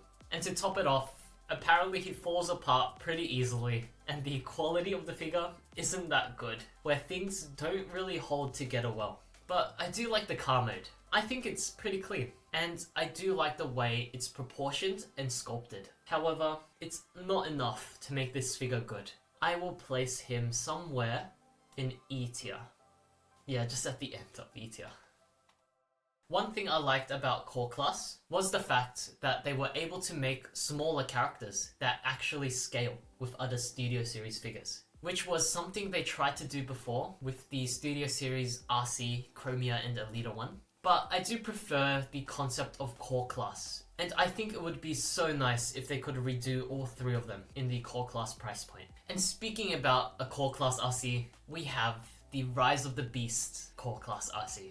And that figure does look pretty good. I do like all the colors they used, and the sculpting is decent. The only issue I have about the colors is that the pink paint looks less of a pink and more like skin, which is pretty weird. But regardless, I do like the colors, and I liked how they handled the color separation. The overall appearance does work, and it is nice. I just don't like how they handled the backpack. The kibble on the wheels are completely fine to me, and I like how you can give her roller skates, but the way the back just sticks out is a bit weird. But yes, I understand that it's a core class, so I guess it's fine. And the vehicle mode is not that bad. Out of the two motorbike all modes, I do prefer this one. It is a bit of a mess, but it's passable. Overall, there are a few flaws, but I do think it would be a pretty fun figure to have. I will place the Rise of the Beast Core Class RC somewhere in C tier, behind the Constructicons. And speaking about core classes that scale well with other Studio Series figures, let's talk about Mohawk. I was so excited for the release of this figure because we have never gotten a Mohawk toy before. And is this figure worth the wait? Yeah, I'd say so. My favorite part about this figure is how his mouth opens. It is so funny to me. It opens so wide. It's beautiful. The head also comes off as well. I think that's how he died in the film, which is also a pretty neat inclusion. And the sculpting on Mohawk is also beautiful. They definitely pulled off translating the design into toy form, with no kibble as well. But I do have to admit, sometimes the shoulder wheels are a bit annoying to deal with when posing him. And posing him in general is pretty annoying, but not due to his articulation, which is actually good, but due to the fact that he can't really stand. His feet do not have enough range and aren't large enough to support him adequately, which does get pretty annoying to pose him. Another issue I have is the severe lack of paint. There's just so much plain grey on him. And it may look like I've been complaining about him a lot, but don't get me wrong, I love this guy, despite all the flaws. He just has that charm that I like. I love looking at him and just playing with him. And the transformation is pretty fun too, where the motorbike mode we end up with is okay. I don't think it's as good as RC's, but it's passable if you squint. It honestly just looks like a hodgepodge of grey that is vaguely shaped as a bike. But regardless, I am satisfied with this, given the character design. It's not the best figure, but if you're looking for a Mohawk, I 100% recommend him. He is personally one of my favorites. I have so much fun just messing around with him. Therefore, he's actually above or behind Shockwave. I'll actually place him behind Shockwave because I think Shockwave is just better objectively, but I think Mohawk is more fun. I do admit, the Core Class Frieza has a really good robot mode. I love the sculpting and paint on him. The sculpting is actually really good, and the paint is nice as well. The way they applied it is so nice. It gives off the illusion that it's rusty or weathered. I wish Mohawk had paint like this. Frieza is one of the best looking robot modes in all of Core Class. And on top of that, posability seems to be pretty good as well. But the single issue that holds this robot mode back is how it doesn't hold together well. Apparently, the joints are very loose and he falls over way too easily. But if you guys have Frieza, please let me know how the QC is in the comments. Because it also affects the alt mode, where it does not hold together at all. I am one of the few people who actually likes the turret mode. I think it's fun, and it does remind me of something from a game. It's a nice concept, and I would have accepted it a lot more if it actually held together. The gun mode, however, is something I don't really care about at all. It's such a mess. Well, I mean, the turret is also a mess, but it's a mess with a fun concept. And the ability to fuse with Scourge is something I don't really care about. It's not really a fusion. I just think it's a waste. But overall, I really like this figure, and if the QC was fixed, I do see it as being one of my most favorite core classes. So I will place Frieza in C tier, and I do think he's just a bit below average. I'll place him above Nightbird. And the Studio Series Novocaine is basically the same as Frieza, but he has a black mark on his face, and that his body is more of a greenish grey. This is completely up to personal preference, but I do prefer the darker colours on Frieza, and so I will place Novocaine just behind him. The Studio Series Core Class Bumblebee is exactly the same as the Core Class Laserbeak, but obviously in yellow, and with a new head sculpt. However, it's lacking the novelty that the Laserbeak had, and it's just another Bumblebee in the crowd of Bumblebees. So, appearance-wise, it isn't as good as Laserbeak, and it is more boring. However, the plastic quality on this version of this mold is better than Laserbeak's, and it does not fall apart as easily. And just for that, the Studio Series Core Class Bumblebee will be just above Laserbeak. But I do not like this mold at all. Here we have our only human figure in the entirety of the Studio Series line, outside of the Studio Series 86 subline. And is it any good? I don't think so. Controversial opinion, I like Transformers for the Transformers. I just don't really care about this. But just looking at the toy as is, the human mode does seem to be pretty fun. I like the way it looks generally, and the posability seems to be on point. And that, combined with the nice accessories and the detachable jetpack, makes it a really fun and solid human mode. And I am a fan of that jetpack and how it can separate as well. On the other hand, everything else is horrible. The transformation is nothing, and it's so lazy. And the plane mode is not good. Every single old Legends class figure had a better transformation than this. It's not even a transformer. I wouldn't even classify it as a transformer and just a small action figure. If you know what you're getting into and you like the character, I am sure you will be satisfied with what you'll get. If you understand that you're just getting him for the human, it is pretty fun, I'd admit. But personally, this is another figure that I have no attachment to and I don't even care about. I do think he's one of the worst core class figures. But obviously, not as bad as the Laserbeak Bumblebee mold, so I'll place him at the end of D tier, or maybe top of E tier. I'll put him at the end of D tier, just for now. And as for the Bumblebee movie core class Rumble, I really like the way this robot mode looks, and I am a fan of the design. But that's basically all I like. He's so small, and he comes with basically no accessories. And on top of that, posability is okay, but the main issue I have is the lack of the elbow joints. So there's not really much you can do with this figure, and that is so unfortunate. I think that they should have given him more accessories and better engineered pile drivers. Or just completely separate pile drivers, like what they did with the Studio Series 86 release. Because he is no way near the core class price. He's literally half the size of any other core class figure. I know he's around the same size as Ravenge, but Ravenge had amazing sculpting. And then the Rumble just isn't there. It isn't on the same level as Ravenge in terms of appearance. Even though both of them aren't worth the core class price, I feel like Ravenge just justifies his price more. And that alt mode, yeah. Same thing with the Ravenge, it's pretty much useless for me. I don't know, it could be satisfying to hold, and at least the functionality with Soundwave is still there. But if I were to buy this, I'd feel like I'd be throwing away money. This is way too expensive for what it is, even more so than Ravenge. I will place Rumble somewhere in E tier.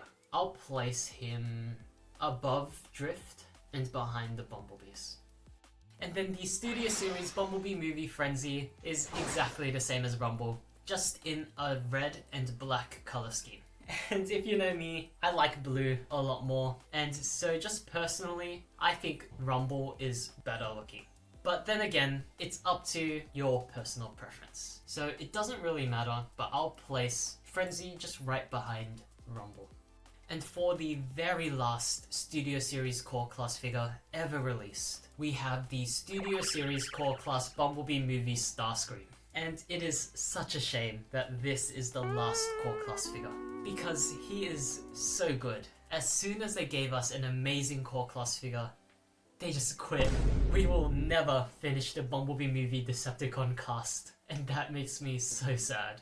But the sculpting and overall look of the robot is good. He looks really accurate and is so clean considering its size class. The posability is nice and there is literally no kibble whatsoever. He just seems so fun and so cool. It's a really solid robot mode. The only nitpicks that I have is just that he has no null rays, and I think he should be a bit bigger in order to be the same size as Shockwave.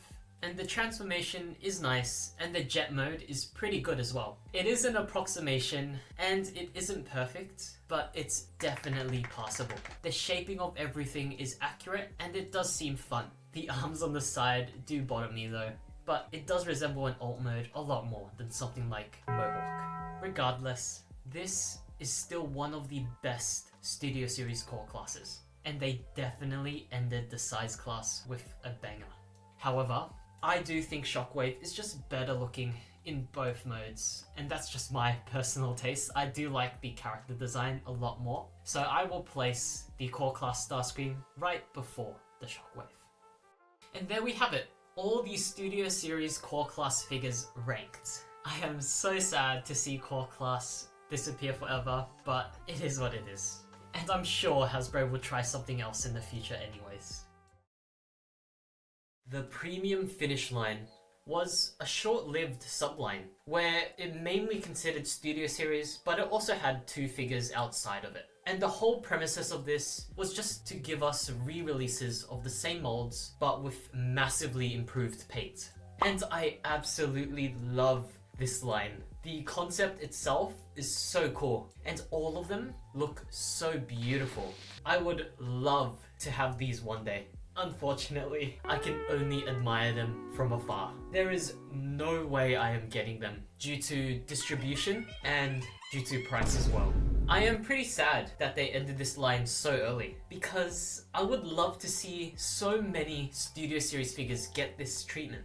But anyways, this video will rank all the Studio Series Premium Finish Transformers, as well as the exclusives and multi-packs. And just for fun, I'll rank them on this main list as well as a separate tier list. And let's start with the Studio Series Premium Finish Bumblebee movie Bumblebee.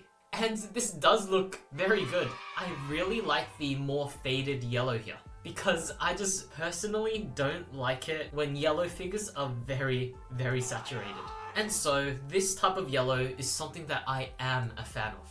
But besides that, there's nothing really that different to the original. Unlike with other premium finish figures, there's no new paint applications or new metallic paint, at least as far as I could tell. Let me know if you do know if there's any significant difference. But from what I can tell, the only thing different is the aesthetic. But it is better than the original. However, you can't really fix a bad figure with paint alone. It is still a very flawed figure at its core. And with the redo of the Beetle Bumblebee, this is kind of redundant, and you'll be much better off getting that one instead. And your wallet will be better off as well. Due to the sheer redundancy of having this Bumblebee out already, I'll just place the premium finish at the end of D tier. But considering it as an individual figure, I think it's same thing, D tier on the individual tier list. The main difference between the original Studio Series 38 Bumblebee movie Optimus Prime and the Premium Finish Studio Series Optimus Prime is that the Premium Finish one is slightly more saturated, where the more faded colors of the Bumblebee movie Bumblebee really worked for that figure. Opposingly, the more brighter colors on this Premium Finish figure actually works better than the original. The brighter red and the nice metallic silver suits the character and the mold a lot. But then again, it is very subtle. And what's also subtle is the small details they decided to paint, like the arms, abs, and thighs, which is very nice, and it does add a lot to the overall look of him. And what's also nice is the fact that they finally gave him the Autobot insignias on the shoulders. And they also gave him battle damage. But I'm not personally a fan of battle damage just in general, and here it's actually okay. It does work, and I do think it's a lot better than any of their other attempts. It is, of course, better than the original. I'll just place him a little bit above the original release. The premium finish is definitely an improvement, but considering the price, I don't think it should be much higher than the original. And speaking of that, I will actually put this Bumblebee in front of Hot Rod. And on this list, I think he belongs in B tier, because paint-wise, it's not really as significant as the other ones. This tier list will focus less on the actual mold, and instead just the actual improvement over the original. When looking at the Premium Finish Studio Series Megatron, I originally thought that there was nothing changed on the Premium Finish one. But looking at them together, they are actually significantly different. I would honestly say that it is even more different than the Bumblebee movie Optimus Prime. And it looks really good. I'm so surprised at how different they were able to make it when they both use metallic silver paint. And I love the Premium Finishes silver a lot more. It's such a nicer shade. And they also added the copper accents, which I do appreciate. The original had no accents whatsoever, and seeing this mold with those accents is really nice. My only gripe with this is that they should have given this spot to the Revenge of the Fallen Megatron. I mean, it is so obvious which Megatron needed a paint upgrade. But still, the Premium Finish Megatron is amazing, and I think he's one of the best Premium Finish figures. Therefore, I will place this Megatron above the original and the Revenge of the Fallen Megatron, as well as the Optimus Prime. And on this tier list, I think he's a solid A tier. I do think the copper and the silver adds a lot more than what this Optimus Prime adds. And as for the Premium Finish Studio Series Ratchet, he does look pretty good. I am happy with the color improvements here. The less saturated green with the added silver on the face and the arms work really well to provide an aesthetically pleasing figure appearance-wise. This is a definite improvement because the original green was a bit unsightly. And the improvements on the face and the arms are really appreciated because the original was very lacking in those areas. However, just like with the Bumblebee, The issue is with the figure itself. Just like with the original, the QC is pretty bad, and adding mold degradation on top of that makes him a pretty bad figure to play with. But I admit, paints and color-wise, I think he's on the same level as Megatron, but as a figure in general, he definitely struggles there. On the main tier list, I will place this Ratchet definitely above the Dark of the Moon version. I do think this color scheme is a lot more appealing. And I'll place him above Shatter, actually behind him.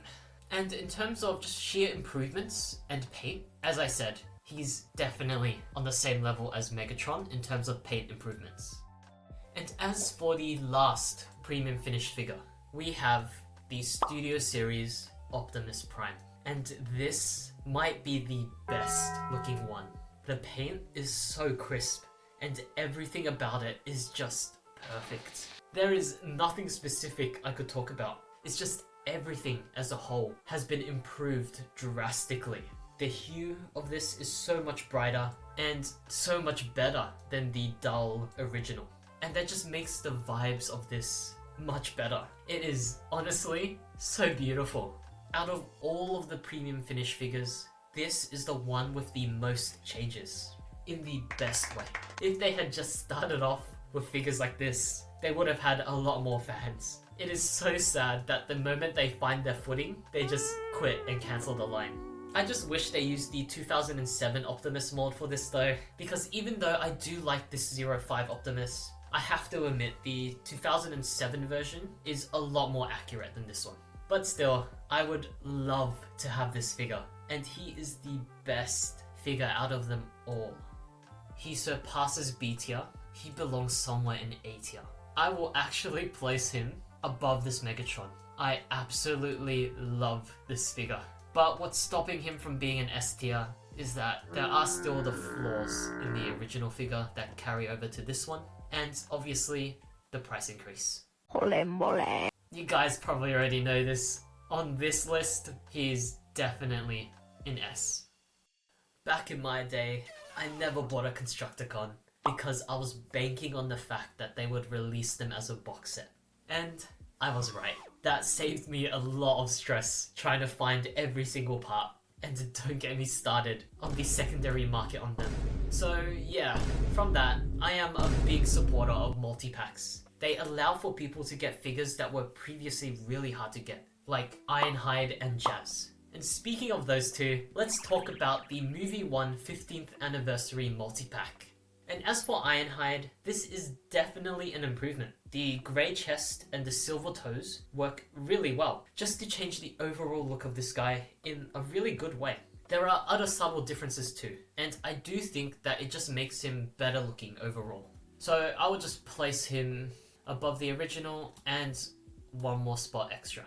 Autobot Jazz was the figure with the most significant change in this multi-pack. There's no compromises, and it's just a flat out color change to make him a bit more dull. It is more movie accurate, I think, but I just like the original more. I think the brighter colors suit the character and mold a lot more than this. But in the end, it's just up to personal preference. So I'll just place the Jazz right behind the original. Right there. And as for Ratchet, there's not much difference, but I would say it is better. Even though we sacrificed the paint on the shoulder lights, it is 100% a worthy sacrifice. The silver paint on the face adds so much more to this. It's obviously not better than the premium finishes, but it's still vastly better than the original. And so I will place him a few spots above the original, maybe at the top of E tier. And for Optimus, we do lose some paint applications on the shoulders and legs in exchange for the black windows, but I don't know if this is an upgrade, to be honest. It's either a side grade or a downgrade, because the legs look so plain and they do look pretty bad.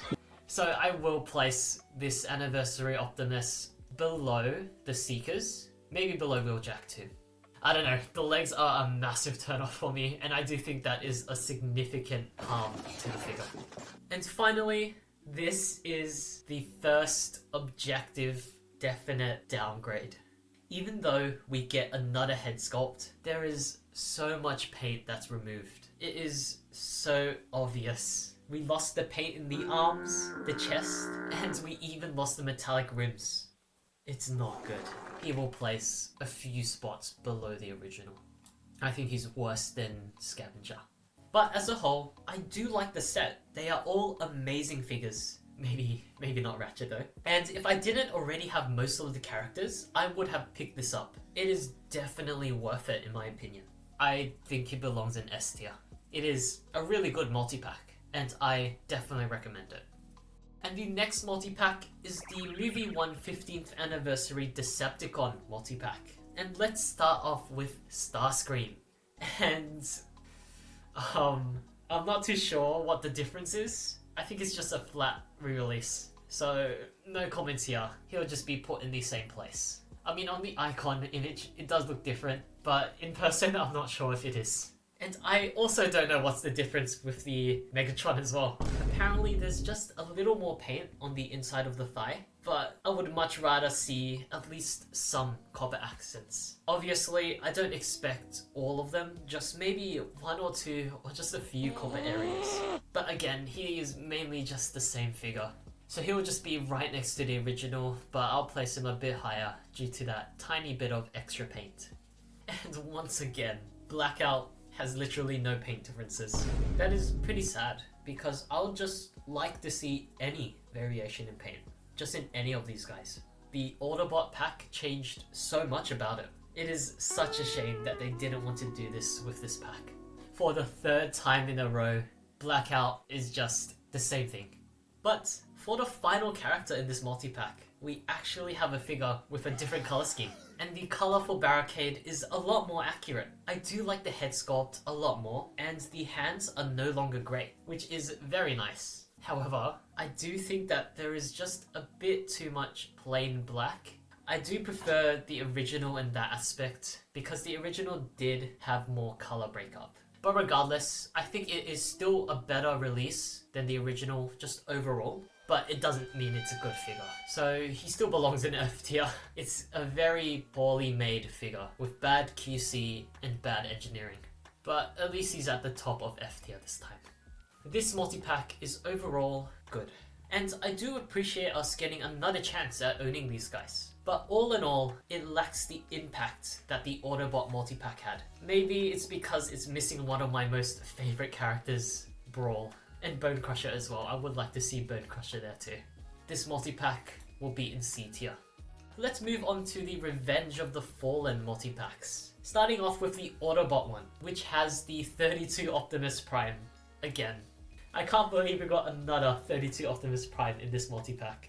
But this is different than the previous multi-pack, but in a bad way. This is exactly the same as the original Studio Series Optimus Prime. But let me know if you guys can spot any difference. And I could say the exact same for Jetfire. It's exactly the same. At least this guy is one of the best Studio Series figures, so it's fine, as long as we get a reissue of him. But surely they'll change something with the triplets, right? They're exactly the same as well. I mean, do I even have to rank these? They're just exactly the same, so I won't put them here. But as a whole multi-pack, I do think it's nice. I actually recommend it if you don't have these guys. The fact that we get a Jetfire is amazing. And I think them giving us the ability to form the combined form in one pack is nice. So I do think it's better than the Decepticon set, just because of Jetfire and the combination. I do think it has a lot more play value, and I'll place it at the end of A tier. The final multi-pack that we have is one that hasn't been released yet. It is the Decepticon multi-pack with Megatron, Fallen, and Soundwave. Just going off the Revenge of the Fallen Autobot pack, I think they've just given up on giving us alternate paint, so I won't rank them here. But as a multi-pack, I think it's nice. I like that Megatron a lot, especially since it's the battle damage version. And the Fallen is nice too, given that you like the design. And the Soundwave is okay. The Soundwave is something I expected them to improve on, just in terms of paint. Such a shame that they didn't. I personally think that this is the worst multi-pack of them all. The only reason why you would get this set is just for that Megatron. I think it belongs at the top of D tier. And finally, we have some exclusives. And let's start off with the Studio Series EX Nemesis Prime from both the Rise of the Beasts and the Bumblebee movies. I have no idea about the lore of these guys, or where they're sold, or just anything about them. So if you guys know about them, just let me know in the comments. And I mean, it is nice, and I do appreciate a Nemesis Prime, and the insignias, and the symbols, red windows, and that striking blue is very clean against the black. But personally, I always prefer the colors on the original Prime. I just think we have too many black, grey, and dark Transformers. And so I'll just place both of them behind their respective originals. And on this list, I do admit they are pretty clean, and I'll place them both in B tier. And finally, we have the Studio Series EX Core Class Bumblebee Clear version. And this is actually pretty nice. It adds a lot of novelty, and it's a really cool concept. I do think that this idea is a lot more interesting than the Nemesis Primes, and that clear plastic is really nice. However, I still hate this mold. I just wish they did it for another core class figure, like Shockwave or Starscream. I'll leave him above Nest Bone Crusher. But as a concept and as a deco, it is pretty unique. It is literally the only Studio Series figure. So unfortunately, despite how bad this figure is, the concept itself is an S tier. And so here is the final list of the rankings for the Studio Series exclusives, premium finishes, and the multi-packs. And I always love these types of releases. It's always so interesting to see. And before we finish this video, let's just adjust the main tier list a little bit. And so what I'm going to do is move Frieza and Novocaine just a little bit up. Even though they are still a bit wobbly, it does seem that the overall consensus is that the QC is not that bad. So they will both go above RC. And I will move Noah Diaz just a little bit up. I mean, it is true that it does scale well with other figures and it does improve the other figures. The figure as is not the best. And so there we have the final tier list. Call me a fake fan, but I have not touched a single Transformers game. Well, besides the Angry Birds Transformers game. But despite that, we will still rank every single Studio Series Gamer Edition Transformer and Reactivate as well. And since this is all I own from this subline, I will be ranking them on a separate tier list, just like with the Studio Series 86 line.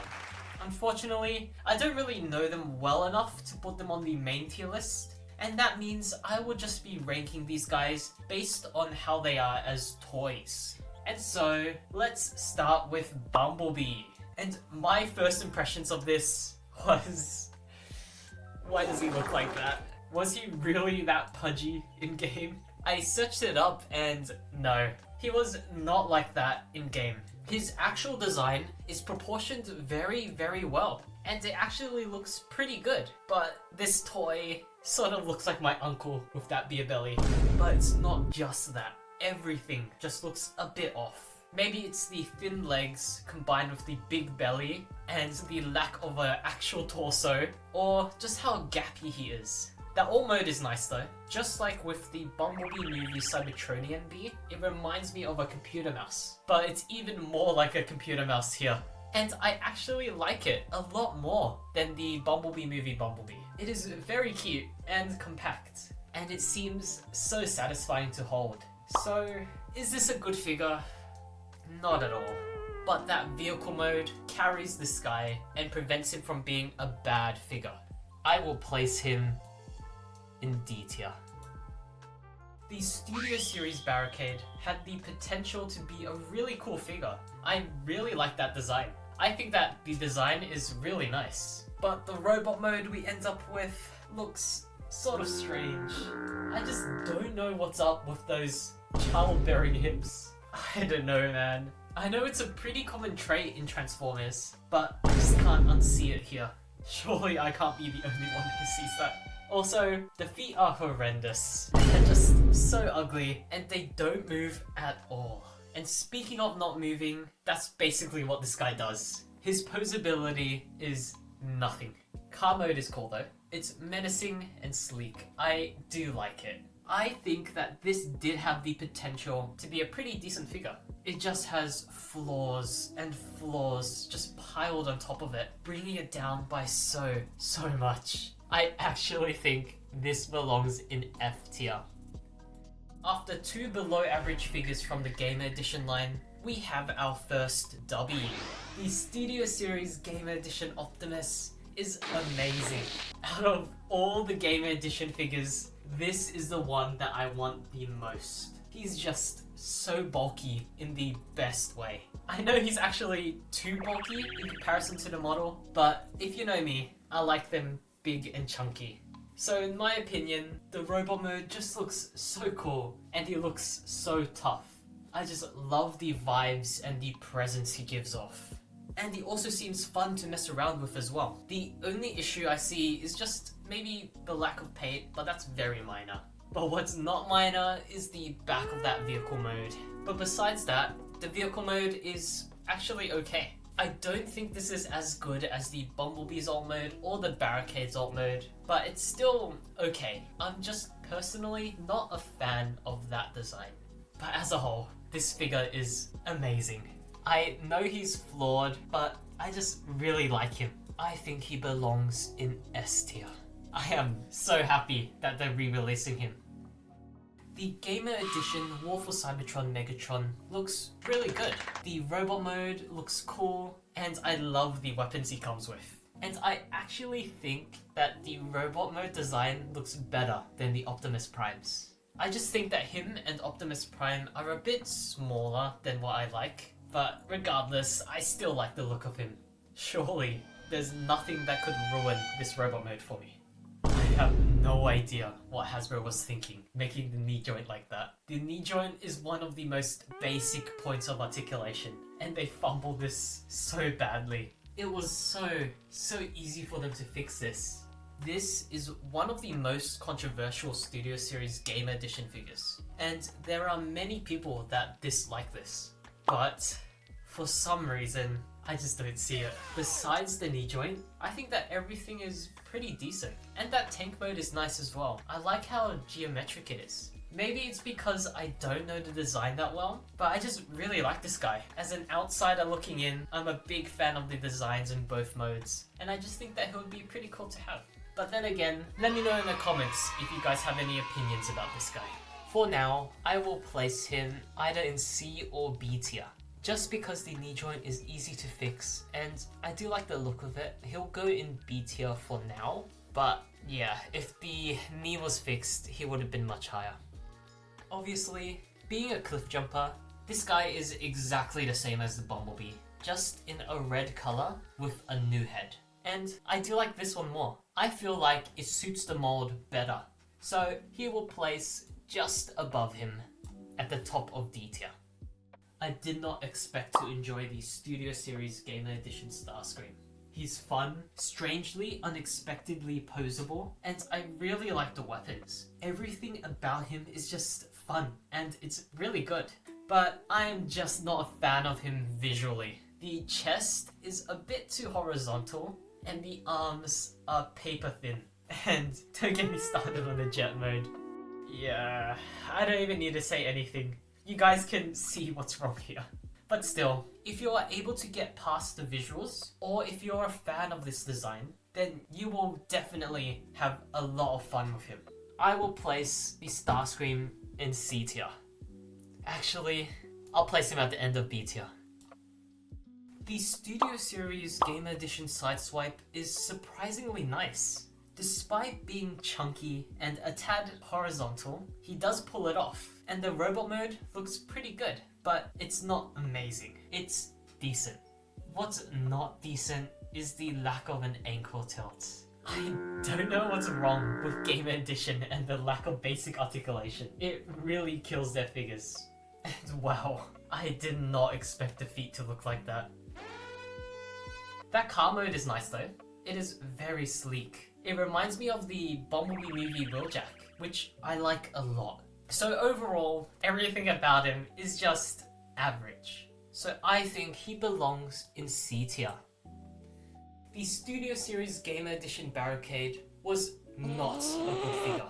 And so, when I found out that the Decepticon Soldier was a reuse of that, I was pretty worried. But they actually improved it a lot. And I am so happy that they did that. They got rid of the duck feet, they got rid of the thick hips, and added a lot more sculpted detail. It is surprisingly a marginal improvement. Very impressive. Despite the fact that I do prefer Barricade's alt mode, the Decepticon Soldier is just significantly better overall. So I will place him somewhere in D tier, maybe at the top of D tier. I do like that design more than the Cliffjumper Bumblebee mold. Finally, after so long, we have our first objective win of the line. The Studio Series Gamer Edition Ratchet is amazing. For those who have been watching my channel for a long time, in my 2024 Christmas video, I mentioned that I wanted to get this guy, and that was for good reason. The design in both modes is really good, and there's nothing really wrong with it. The transformation and robot seems to be very fun, and the vehicle is solid and very satisfying. I just love this guy in every aspect. And not gonna lie, I do have rose-tinted glasses. Even back then, I also had rose-tinted glasses. But the fact that they are still on after so long means something. I am just a very big fan of this figure. It is cool, interesting, and fun. If I wasn't so stingy or had more money, I would have definitely gotten him. He belongs in S tier. I'll put him behind Optimus Prime for now because I just think Optimus has more aura. The Studio Series Reactivate Bumblebee absolutely destroys the War for Cybertron mode. It is very cool. The robot mode is such a nice take on this character. It's unique, buff, and it's also really clean. It seems so fun to play with too. And on top of that, he is very big for Deluxe. That is so relieving to see nowadays. And the alt mode on the other hand, it's alright. I do like it, but I just feel like there's something wrong with it. Maybe it's the proportions, but I can't really put my finger on it. But still, this is one of the few Bumblebees that I actually like. I think he belongs at the top of B tier. That Bumblebee was released in 2 different lines, where it was also released in the Reactivate line. So I might as well rank them here as well. And the Reactivate Starscream might be better. I do like the robot mode design, and I do appreciate the asymmetry that they're trying to go for. It's just that sometimes the asymmetry does look a bit jarring, and it stands out in a bad way. But the figure itself is pretty nice. I do like it as a toy. It's very solid with nothing much to talk about. But I just feel like there's something missing with this figure. I just can't put my finger on it. I do see the vision with the colors, but I'm not really a fan of it. This is especially evident in the jet mode. But besides the color, the jet is really nice too. So it's a good figure, but I just don't see myself getting him. I'll place him at the end of B tier. And I'll actually move down Starscream to the top of C tier. The Reactivate Optimus Prime is surprisingly unique for an Optimus Prime that turns into this type of truck. And the robot mode is really cool, and I am a big fan of this design. His presence and overall aura is so good. It also seems very fun and so nice to play with. I really like that truck mode too. It looks really menacing. It is a very good figure. It's cool, unique, and fun in both modes. This is definitely the best Reactivate figure. And I hope I could buy this without getting the Soundwave. Such a shame that you can only get him in a 2-pack. So this Optimus is one of my favorites in the entire line, and I think he belongs in A tier. I don't think he beats these two though. I really like big and thick figures. And And unfortunately, the Reactivate Soundwave is the opposite. It's just not my type of figure. The proportions aren't really appealing to me, and the figure just seems so weird. He has a big, boxy torso and such skinny limbs. That vehicle mode though is really nice, and it's really clean. But maybe that's because the entire vehicle mode is his backpack. Sadly, this is definitely the worst Reactivate figure out of them all. There's just nothing that draws me to him. It's just a figure that I want to actively avoid. I will place him in E tier. Obviously, the Studio Series War for Cybertron Skywarp is exactly the same as Starscream, but in purple. Where the Bumblebee movie Skywarp was off because of all the plain grey, this one is just a bit off because there is a tiny bit more purple than what I'd like. I am sort of nitpicking, but if you look at the legs, the Starscream has really nice color breakup there, but Skywarp is just plain purple. But still, it's basically the same figure anyways. Though, I do like the missile launcher that he comes with. It's a lot more cooler than the gun that Starscream had. I personally prefer the Starscream, so the Skywarp will fit right behind Sideswipe. And the same thing with Thundercracker, it's just another repaint. But we actually have proper color separation in the legs. Even though the weapon isn't as good as the others, I do like the colors on him a lot. Light blue is my favorite color, so I do like it more than Skywarp, but the color separation is not as good as Starscream. I do like the fact that Starscream just has more colors overall. So I will place Thundercracker in between the two Seekers.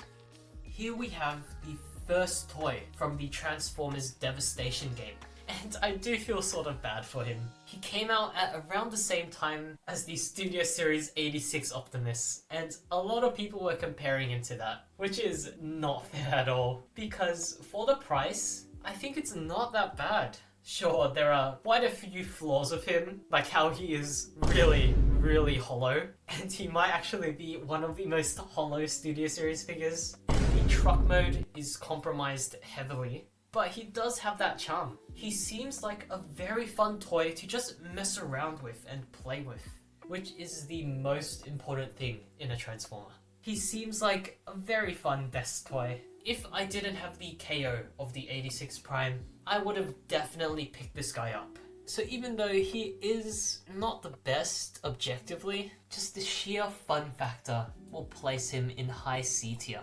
I do think he's more fun than Starscream. The Studio Series Gamer Edition Ironhide is, of course, a repaint of the Studio Series Gamer Edition Ratchet. But it's not just a repaint this time. He has a more skinnier waist, which I didn't even realize until I saw them next to each other. And I do prefer Ironhide's abdomen. But what's an even better improvement are the colors. The white on Ratchet was sort of off and it looked a bit weird. Where on the other hand, Ironhide fixes this and all the colors and separation is pretty good as well. I actually think that this is a significant improvement over Ratchet, and so I will place him at the very top of S tier. This is my favorite Studio Series Gamer Edition figure. And finally, we have these two, where they're both based off pretty old figures. And did they improve on both of them? Yes. I actually like both of them a lot. Let's start with the Ground Soldier. They removed the clear plastic, which is very good for durability and feel. And I really love the colors. I think that this color scheme is the best one yet from this mold. And also, he just seems really fun to play with. And the Seeker is also really good. I do like it less because of all the dark black and grey, which does make him look sort of plain, but that cockpit is beautiful. It looks so good. Just like with the Ground Soldier, he seems to be so fun. Also, I love their alt modes. And the orange windows look so good. I just don't like how the back window is black on the car, and the plain black color scheme on the jet is more evident here. But regardless, overall, as a set, these two are amazing. And they are definitely the best color schemes for both of their respective molds in my opinion. This belongs in A tier. This 2-pack is something I actively want to get. And so there we have it, all Gamer Edition figures and Reactivate figures ranked. And that was all of the previous parts all combined. I just want to say thank you guys for sticking around all the way until now. That is actually insane that you've actually watched this far. Thank you guys so much for that. And in the time since the last part of the series, there has been a few new releases. And so I will talk about those now. Starting off with the Studio Series 86 tier list. And before we talk about the new guys down here, I will rearrange this list because in that time I have gotten quite a few new Studio Series 86 figures. And so I will rearrange this list now. And here's the new list rearranged. And with that, let's start talking about the new Studio Series figures. And first up, we have the Studio Series 86 Megatron. The robot mode is really nice. It has so much presence and I just love the design. The only issue I have is minor, and it's just that the leg proportions are a bit strange. However, everything else is really nice, the engineering is amazing, and the tank mode is so cool. It's overall a really good figure, but it doesn't wow me as much as 86 Prime did. It's still an amazing figure, don't get me wrong, but I had high expectations for this, not gonna lie, based off the 86 Prime. He doesn't really hold up to the same standard. I will put him at the top of A tier.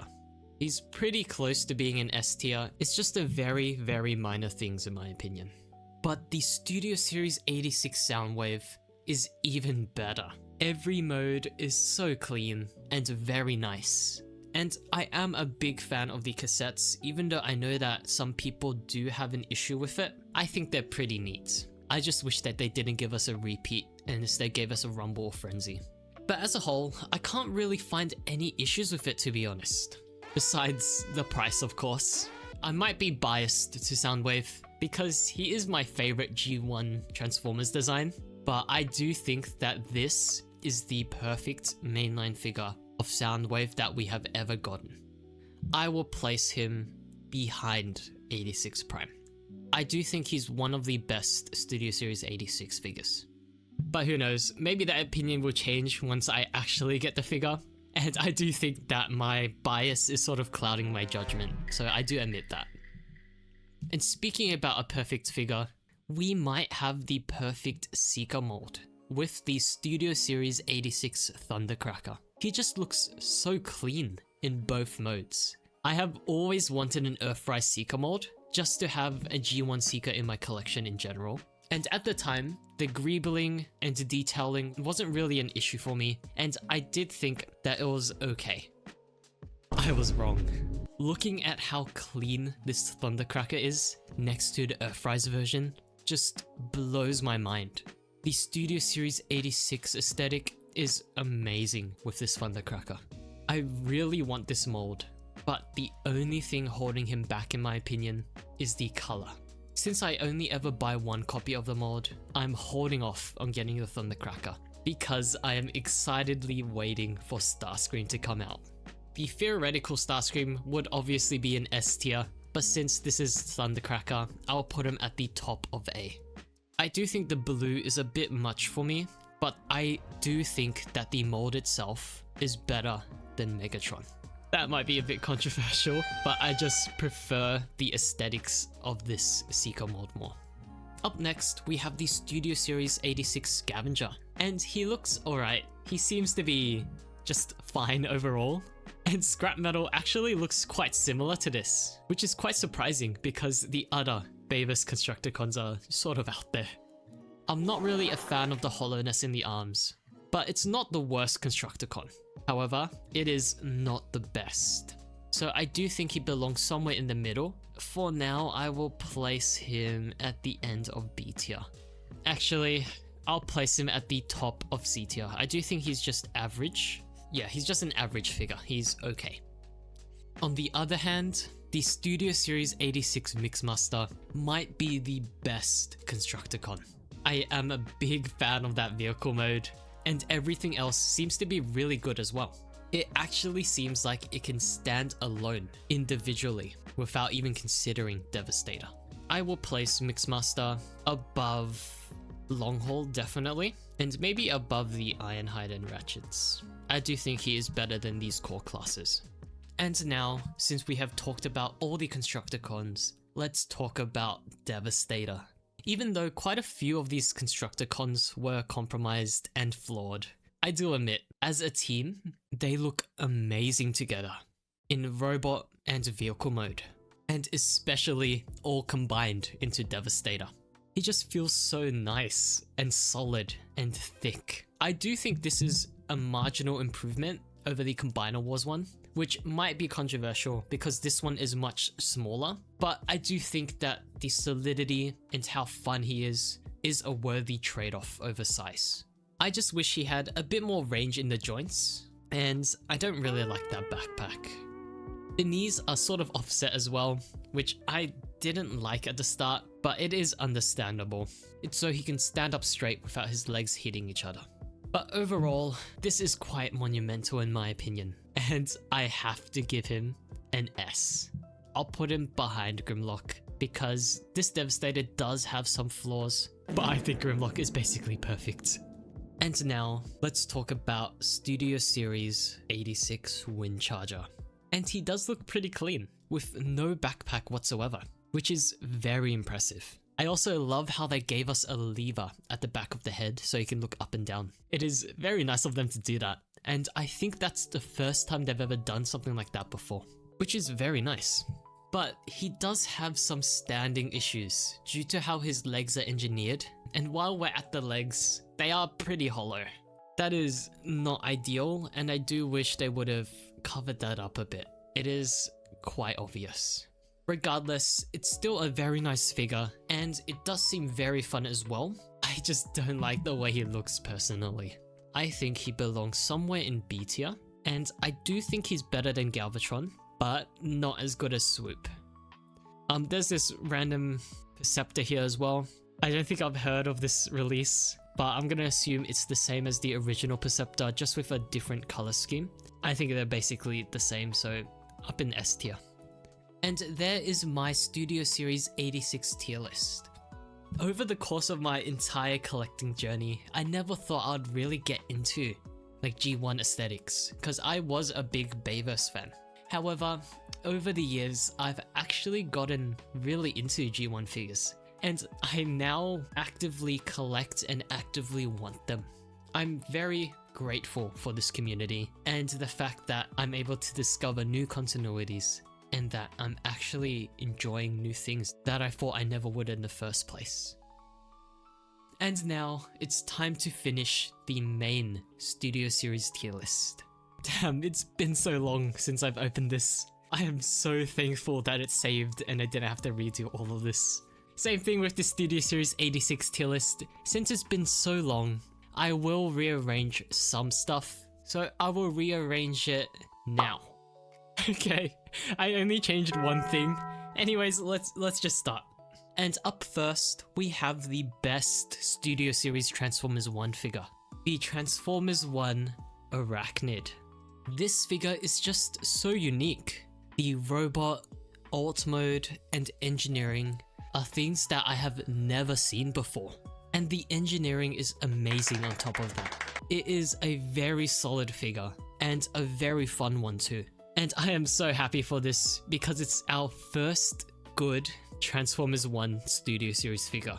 And it's been a long time coming. I think that this figure belongs in A tier. I do think she is better than Thundercracker, but I always have a soft spot for Blackout. And I'm actually going to move the TF1 Starscream down a bit, maybe here, because I do think he has a few issues.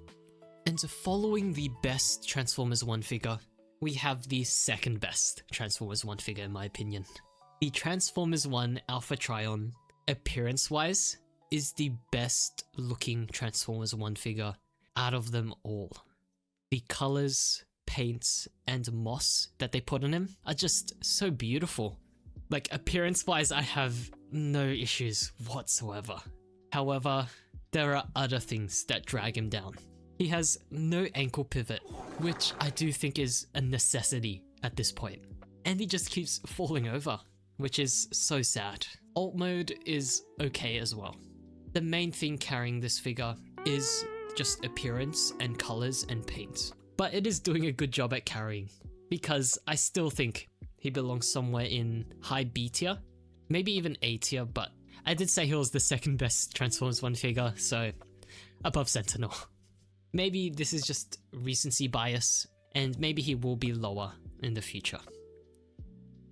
A lot of people don't like the Last Night Barricade, and for good reason. The shoulder prongs are a bit distracting, and I don't know what they're doing with the legs. And looking at the reveal images, I didn't really care about it, and I was gonna pass on getting him.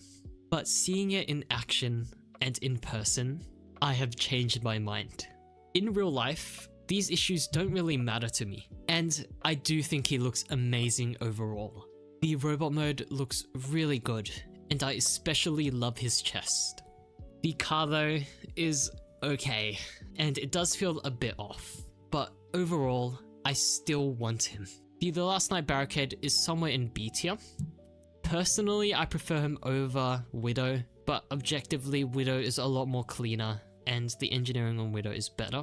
I will place him above Bumblebee movie Soundwave and behind Drift. The biggest issue I had with the Age of Extinction leader Optimus Prime was not the backpack, but the color. I absolutely hated that grey. And the Last Night Nemesis Prime changed that. Just one singular, simple change drastically improved this figure tenfold. I also think that the accessories are better too. So overall, a marginal improvement across all aspects. I know I said that I never buy the same mold twice, but this improvement is so significant, and the grey on the original is so bad that I am actually considering getting this. He's definitely an A tier. This figure is just amazing in all aspects. The only issues was, again, the color, and this does fix that, and I do think he will be better than Galvatron. Again, even though I don't mind the backpack, it just makes it so I can't rank him any higher than this. And now, after many, many hours, we have reached the final figure of this really big tier list. Titan Class Grimlock. I know this isn't out yet, and I shouldn't be talking about it here, but let me have this please. I have been dreaming of this ever since I was a kid, and just based on the prototype images, I am so excited. I have never been so hyped for a figure in my entire life. I have to put it at the top of S tier. I can't wait to get my hands on this figure. And there we have the final tier list. And I just want to thank you guys so much for sticking around all the way into the end. That is absolutely amazing. And I also want to thank you guys for sticking around with me for many, many months in order to build this monumental tier list. It does feel like something special, finishing this really big project after a year. I couldn't have done it without you guys. And speaking about that, I also want to thank you guys for all of your comments. They have really helped me as well. So overall, once again, thank you to everyone. I really, really appreciate it. And that concludes the series where I rank every single Studio Series Transformer. I hope you have a good day or night.